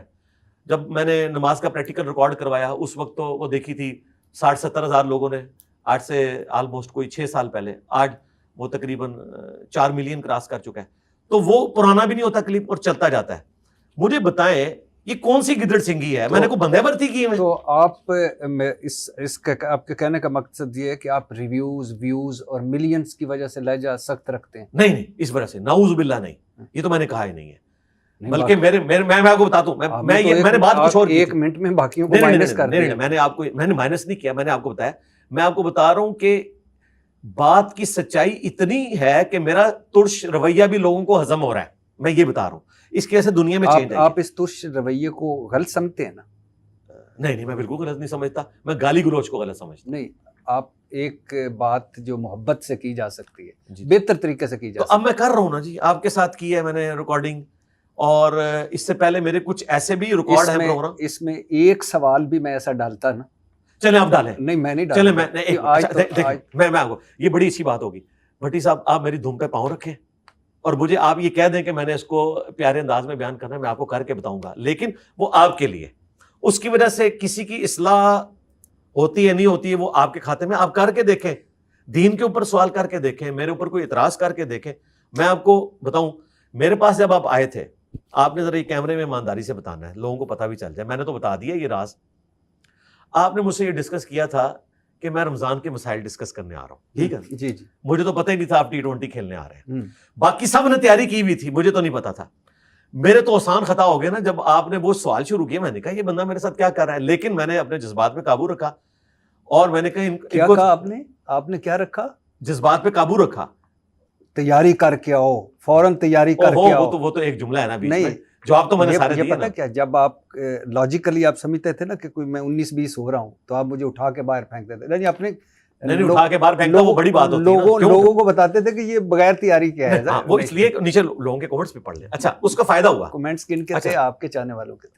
چلے آپ کا بھی کچھ آنے والا ہے تو بتا دیں. آپ کے چاہنے والوں نے اپنے پولیٹیکل لیڈر کی محبت میں صرف آپ کے سوال رکھے اور کہا جی دیکھو انجینئر کے ساتھ کیا ہوئی. یعنی انہوں نے آسٹریلیا کی 434 والی اننگ دکھائی, ساؤتھ افریقہ کی دیکھی نہیں تھی. اس کے بعد وہ پھر وائرل ہو. اچھا میں آپ کو بتا رہا ہوں کہ میں تو ایکسپیکٹ نہیں کر رہا تھا, لیکن میں اس ٹاپک کے اوپر چونکہ آلریڈی اپنے اوپر الزامات کے جوابات دیتا رہتا ہوں, پھر میں نے اپنے آپ کو ذہنی طور پہ تیار کیا. باقی لوگوں نے تیاری بھی کی ہوئی تھی, انہوں نے میری پوڈ کاسٹ دیکھی تھی, انہیں پتا تھا کہ ان کے ساتھ کیا ہونا ہے. اور بلکہ کراچی کے ایک مفتی صاحب نے تو بڑی اچھی بات کی کہ جسے اس کے گناہوں کی سزا دینی ہے تو بھٹی صاحب کے سامنے بٹھا دو. میں نے کہا بالکل یہ بات آپ نے ٹھیک کی ہے, اور کافی سارے لوگوں کو ان کے گناہوں کی سزا ملی ہے سوائے اس کے کہ جو جیل میں بیٹھا ہوا ہے.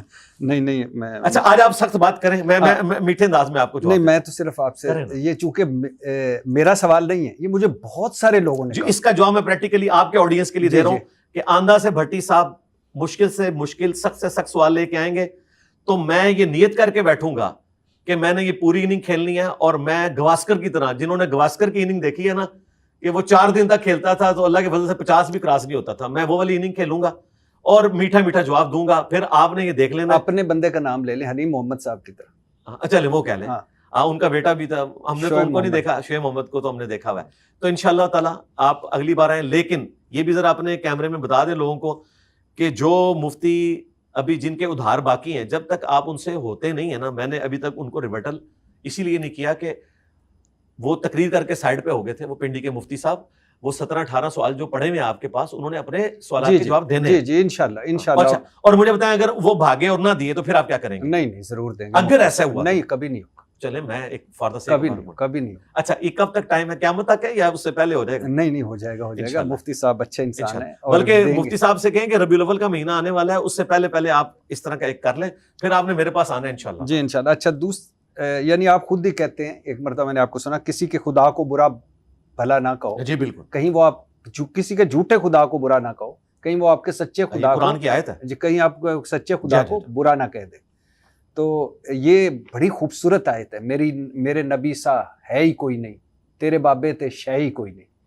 پہلے فکرے پہ تو جان بھی قربان, لیکن جب آپ مجھے کہیں گے اور میرے بزرگوں کو, کیا ویسے نبی صلی اللہ علیہ وسلم نے جب اسلام کی دعوت دی تھی تو کفار نے, مکہ نے پہلا کیا کہا تھا, اعتراض کیا تھا, تم ہمارے بزرگوں کے خلاف, آپ ہمارے بزرگوں کے خلاف بول رہے ہیں. خیر وہ تو تھے, وہ اعتراض مشرکین والا میرے پہ. ہاں نہیں, مشرکین والا نہیں, آپ اس کو فوراً نہ لے لیں, اپنے نام نہ لکھا. میں کہنے کا مقصد یہ کہ اتنا سخت رویہ, ایک میں معذرت چاہتا ہوں یہ آج ہے, لیکن ایک ہے کہ یہ آپ کے والد صاحب ہیں, ایک ہے کہ یہ آپ کی ماں کی قسم ہے, دونوں میں بہت فرق ہے. جی بالکل صحیح ہے. تو میں یہ درخواست نہیں, تو ہم نہیں کرتے اس طرح.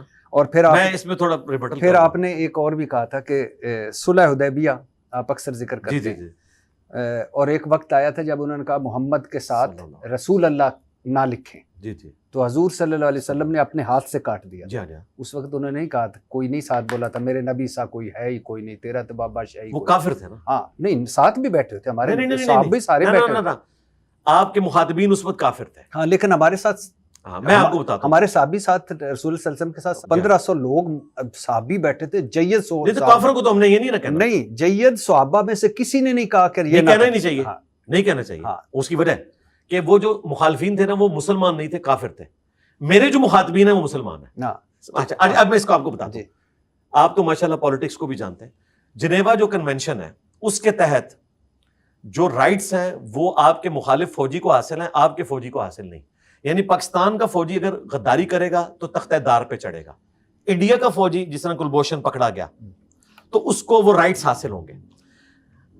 اگر ہندو, کرسچنز, جوز, ان کے ساتھ ہماری ڈیلنگ ہوگی نا تو ہم ان کے جھوٹے خدا کو گالی نہیں دیں گے. میں تو ان کے بھی گالی نہیں دیتا, اختلاف رائے کرتا ہوں. لیکن اگر مسلمانوں میں اگر کوئی پاکستان کا فوجی ہو گیا ہے غدار تو اس کی سزا پھر تختہ دار ہوگی. آپ یہ سمجھیں یہ بابے اس وقت اسلام کا لبادہ اوڑھ کر غدار ہوئے. اگر یہ بابے ہندوؤں کے ہوں تو ہم اس طرح نہیں بات کریں گے. تو لہٰذا قرآن کی جو آیت ہے وہ ہے وَلَا تَسُبُّ الَّذِينَ يَدْعُونَ مِن دُونِ اللَّهِ, ان کو مت گالی دو جو اللہ کے سوا جن کو انہوں نے معبود ٹھہرا رکھا ہے, ورنہ یہ تمہارے خدا کو گالی دیں گے.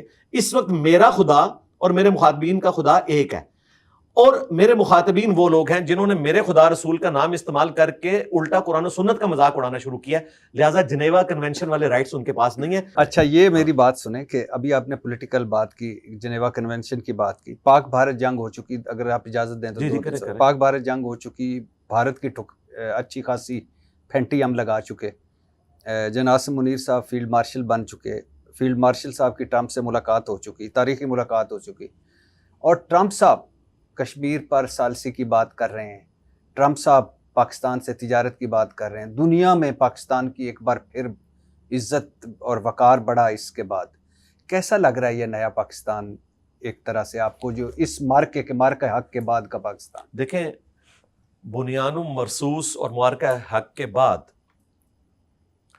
واقعی نیا پاکستان بن چکا ہے۔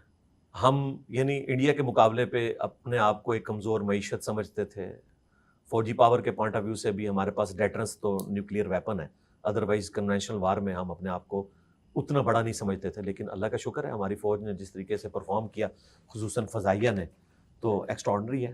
یہ واقعی نیا پاکستان ہے، اور پہلی دفعہ آپ یہ کہہ رہے ہیں نا کہ دوبارہ سے نہیں سرکار، میں سمجھتا ہوں پاکستان کی ہسٹری میں پہلی دفعہ پاکستان کی یہ پوزیشن آئی ہے کہ دنیا انڈیا کی بات نہیں سن رہی، جو 1/5 آف ورلڈ ہے، اور اس وقت دنیا کی سب سے بڑی آبادی والا ملک ہے، دنیا کی سب سے بڑی ڈیموکریسی ہے، ان کے ساتھ سب سے زیادہ تجارت ہے ان کی، لیکن اس وقت بات ہماری کہی جا رہی ہے، اور ٹرمپ صاحب جس طریقے سے بار بار پاکستان کی تعریف کر رہے ہیں، اور باقی لوگ بھی ہر فورم کے اوپر ہماری پذیرائی ہو رہی ہے، تو میں سمجھتا ہوں کہ پاکستان فارن پالیسی میں پہلی دفعہ اتنا کامیاب ہوا ہے کہ اس نے اپنا لوہا منوایا ہے، الحمدللہ۔ اور آپ سمجھتے ہیں آپ اس ساری چیزوں پہ نظر رکھتے ہیں اور بات بھی کرتے رہتے ہیں، آپ سمجھتے ہیں کہ بھارت کوئی دوبارہ ایڈونچر یا مس ایڈونچر کر سکتا ہے؟ نہیں، بالکل نہیں کرے گا، اس سے زیادہ بری کھائے گا، اور آپ دیکھیں گے کہ مستقبل میں یہ سبمسو ہوں گے۔ صرف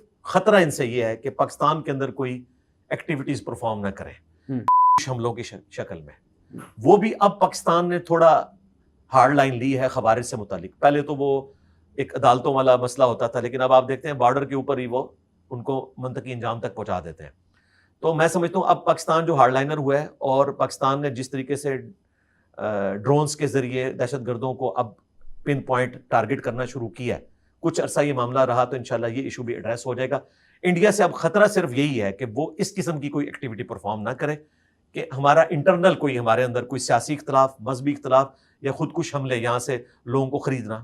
آپ نے دیکھا کئی لوگ اسیسینیٹ ہوئے ہیں، مجھے بھی کافی ساری تھریٹس ہیں، ہر سال وہ لسٹ نکلتی ہے، اس میں اس دفعہ بھی میرا نام ہے، اس لیے ہم اس وقت اسٹوڈیو ریکارڈنگ کر رہے ہیں، تو میری بھی نقل و حرکت کے اوپر انہوں نے پابندی لگائی ہے کہ یار یہ محرم تو بڑا کرٹیکل اس حوالے سے ہوا ہے، تو اس طرح کا ہے۔ باقی وہ والا ایڈونچر نہیں کرے گا، اس سے برے طریقے سے ان کا منہ توڑا جائے گا انشاءاللہ تعالیٰ، یہ ان کو سمجھ آ گیا۔ میں آخری جملہ بولوں گا کہ نیو نارمل انہوں نے سیٹ کرنا تھا، لیکن ہم نے سیٹ کر دیا، ہم نے سیٹ کر الحمدللہ۔ اچھا، ایران اسرائیل جنگ ہوئی، 12 روزہ جنگ، آپ کس کو فاتح سمجھتے ہیں؟ اگر آپ فاتح کی بات کریں تو فتح تو کسی کی بھی نہیں ہوئی، اس میں سب نے جو ہے وہ اس میں لوز ہی کیا ہے۔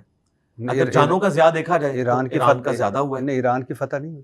کیسے فتح ہوئی ہے جی؟ 4 چیزیں، کیا؟ کہ رجیم چینج تھا، نہیں ہو سکا، ایران کا پورا جوہری پروگرام جو تھا تباہ کرنا تھا، یورینیم بچ گیا، اور ابھی نقصانات کا پتہ نہیں چلا کتنا ہوا ہے نقصان۔ تیسرا، دفاعی صلاحیت، میزائل صلاحیت ختم کرنی تھی، مکمل نہیں کر سکے۔ چوتھا، ٹرمپ صاحب نے مانا کہ اسرائیل کو پھینٹی لگی یا اسرائیل کو بڑی تباہی ہوئی ایران کے میزائلوں کی وجہ سے، جی اور ایران کھڑا رہا، ڈٹا رہا، تو ایران نہیں جیتا، آپ نے سمجھی؟ جی، ڈٹا رہنا تو بہت اچھی بات ہے، ایک مسلمان کا کام ہے کہ جب اس کے اوپر اس طرح کا مشکل وقت آئے تو وہ ڈٹا رہے، اس میں تو ہم ان کے ساتھ ہیں۔ لیکن ایران نے جو کلیم کیا ہوا تھا، اگر آپ اجازت دیں آپ کے آڈینس کو بات بری نہ لگے، پہلی بات تو یہ ہے کہ ایران کا سب سے بڑا سپورٹر میں ہوں، اور میرے استاد ڈاکٹر اسرار صاحب سنی ہوتے ہوئے بھی ہمیشہ کہتے تھے کہ سب سے طاقتور آواز فلسطین کے حق میں امریکہ اور اسرائیل کے خلاف اگر کسی کی ہے تو ایران کی ہے۔ میں ہمیشہ سے سپورٹر ہوں، اس جنگ سے پہلے بھی سپورٹر ہوں۔ میں نے سنیوں کی گالیاں کھائیں امام خمینی کی تعریف کرنے کی وجہ سے، خامنائی صاحب کی تعریف کرنے کی وجہ سے، میں ان کو رحمہ اللہ کہتا ہوں، حافظہ اللہ کہتا ہوں۔ اس کے باوجود میں کہوں گا کہ مجھے بڑا افسوس ہوا کہ پہلی رات ہی آپ کے آرمی چیف کو شہید کر دیا جائے، پاسداران انقلاب کے چیف کو شہید کر دیا جائے، آپ کے 5 ٹاپ کے نیوکلیر سائنٹسٹ شہید کر دیے جائیں، اور پھر آپ کو پتہ چلے کہ آپ کے مین سٹیز کے اندر سینکڑوں کی تعداد میں ان کے ایجنٹ بیٹھے ہوئے ہیں۔ تو یہ بڑے افسوس کی بات ہے کہ اتنا بڑا ملک، 9 کروڑ کی آبادی، اتنا بڑا ڈیفنس کا بجٹ، اور پھر مسلسل وہ پچھلے 40 سال سے حالت جنگ میں ہے جب سے انقلاب آیا ہے، تو ان کے اندر اتنے بڑے بڑے غدار گھسے ہوئے ہیں۔ تو مجھے اس اعتبار سے دکھ ہوا کہ اسرائیل نے ان کے اندر بہت پینیٹریٹ کیا۔ اس سے پہلے بھی آپ نے دیکھا کہ کئی ایک مسلمانوں کے لیڈرز کو انہوں نے اسیسینیٹ کیا ہے ایران کے اندر۔ تو اس اعتبار سے تو ان کا ایک کمزور پوائنٹ تھا، لیکن یہ ایک ان کا پلس پوائنٹ تھا کہ اس کے باوجود انہوں نے ریبٹل کیا ان کو، اور سینکڑوں میزائل داغے۔ وہاں پر آئرن ڈوم سسٹم تھا، ادروائز جتنے میزائل انہوں نے پھینکے ہیں 550 سے زیادہ میزائل پھینکے ہیں۔ تو سرما بن جانا تھا اسرائیل کا۔ اسرائیل ہے کتنا ہے؟ چوہے جتنا ملک ہے، میجورٹی ان کے آئرن ڈوم نے روکے۔ یہ جو لوگ کہہ رہے ہیں نا کہ جی وہ میزائل گرے کیوں، او بھائی جب سینکڑوں ہوں ان میں سے 8-10 گر جائیں تو بہت بڑی کامیابی ہے پرسنٹیج اگر آپ دیکھیں، اور 100% تو نہ امریکہ روک سکتا ہے نہ پاکستان نے روکے، نہ کوئی دنیا کا ملک روک سکتا ہے۔ لیکن پھر بھی ایک دلیری ایران نے دکھائی، اور اس میں جو سویلین مرے دونوں طرف سے، ہم تو اس کے حق میں نہیں، لیکن ظاہر ہے کہ بیلسٹک میزائل اتنے پن پوائنٹ ایکوریسی کے ساتھ گر نہیں سکتے، وہ 100 میٹر یا 500 میٹر کے جو ہے وہ ریڈیس کے اندر ہی گرتا ہے۔ اسی لیے دیکھیں ہاسپٹل پہ بھی گرا، ایران نے تو ہاسپٹل پہ نہیں مارا تھا نہ انہوں نے مارنا تھا، لیکن وہ اتنی 100% ایکوریسی نہیں ہوتی جو کروز میزائل کی ہوتی ہے، یا چونکہ میری تو فیلڈ ہے، میں تو پاکستان کی میزائل ٹیکنالوجی کے ساتھ اس حوالے سے 15 سال تک منسلک رہا ہوں، تو مجھے تو اندازہ ہے کہ کس کی ایکوریسی کس لیول تک ہوتی ہے۔ تو اس اعتبار سے جو ہے وہ اسرائیل کے لیے ایک مشکل وقت تھا کہ انہوں نے غزہ کو کھنڈر بنتے ہوئے دیکھا، لیکن اپنے ساتھ اب جب ہوئی تو انہیں اس تکلیف کا احساس ہوا۔ ان کی عوام جو ہے جس طریقے سے وہ جا کے بنکرز میں چھپ رہی تھی اور چھوٹے چھوٹے بچوں کے ساتھ، تو وہاں کے رہنے والے لوگوں کو بھی ان غریبوں کا احساس ہوا کہ فلسطین پہ انہوں نے جو ظلم کیا۔ لیکن آپ کی یہ گفتگو جو آج کی، یہ پہلے والی نہیں ہے، نہیں پہلے بھی آپ تھی، بڑے کریٹیکل تھے ایران پہ، صلح حدیبیہ کر لے، جی وہ ٹاپک الگ ہے، کیا وہ کر ٹاپک رہا الگ ہے، جی جی صلح کر لے، تو خود کی کو ہے نا بچا ایران نے۔ لے۔ جی میں آپ کو بتاتا ہوں، پہلی بات ہے کہ پہلے بھی میرے کلپ کاٹے گئے، جو میں یہ باتیں کرتا ہوں یہ نکال لیتے ہیں، دوسری والی چیزیں جو ہے وہ ہائی لائٹ کر دیتے ہیں۔ میں ہمیشہ بیلنس گفتگو کرتا ہوں۔ جی فلسطین میں تنظیم نے جب اٹیک کیا تو اس وقت بھی جو میری ویڈیو ریکارڈ ہے وہ آپ دیکھیں۔ اس کے بعد ایران کے اوپر میری 2 ویڈیوز آئیں، ان میں میں نے دونوں فلسطینیوں کے ساتھ ہم کھڑے ہیں، یہ علیحدہ بات ہے کہ ہم کھڑے فلسطین کے ساتھ اور ایران کے ساتھ ہیں اور بیٹھے امریکہ کے ساتھ ہیں، عوام الناس۔ لیکن میں نے آپ کو گراؤنڈ ریئلٹیز بتائی تھی، میں نے کہا تھا کہ اگر صلح کی آفر ہو تو آپ کو صلح قبول کرنی چاہیے۔ اب میں ایک جملہ بولوں گا، آپ نے برا نہیں منانا، نہ آپ کے آڈینس نے۔ خامنہئی صاحب حفظہ اللہ نے شروع میں بیان دیا تھا کہ جنگ شروع اسرائیل نے کی ہے، ختم ایران کرے گا، لیکن سرکار ایران نے تو ختم نہیں کی جنگ تو ٹرمپ نے ختم کی، اور ٹرمپ نے کہا کہ مجھ سے ایران نے بھی رابطہ کیا اور اسرائیل نے بھی کہ یہ حملہ نہ کریں تو ہم روک لیں گے۔ تو ایران نے تو اس جنگ کو ختم نہیں کیا ہے، جنگ تو غوث وقت، یہ میں تفنن کے طور پہ کہہ رہا ہوں، وہ ٹرمپ نے کروائی ہے، اسی کے کہنے پہ جنگ ختم ہوئی ہے۔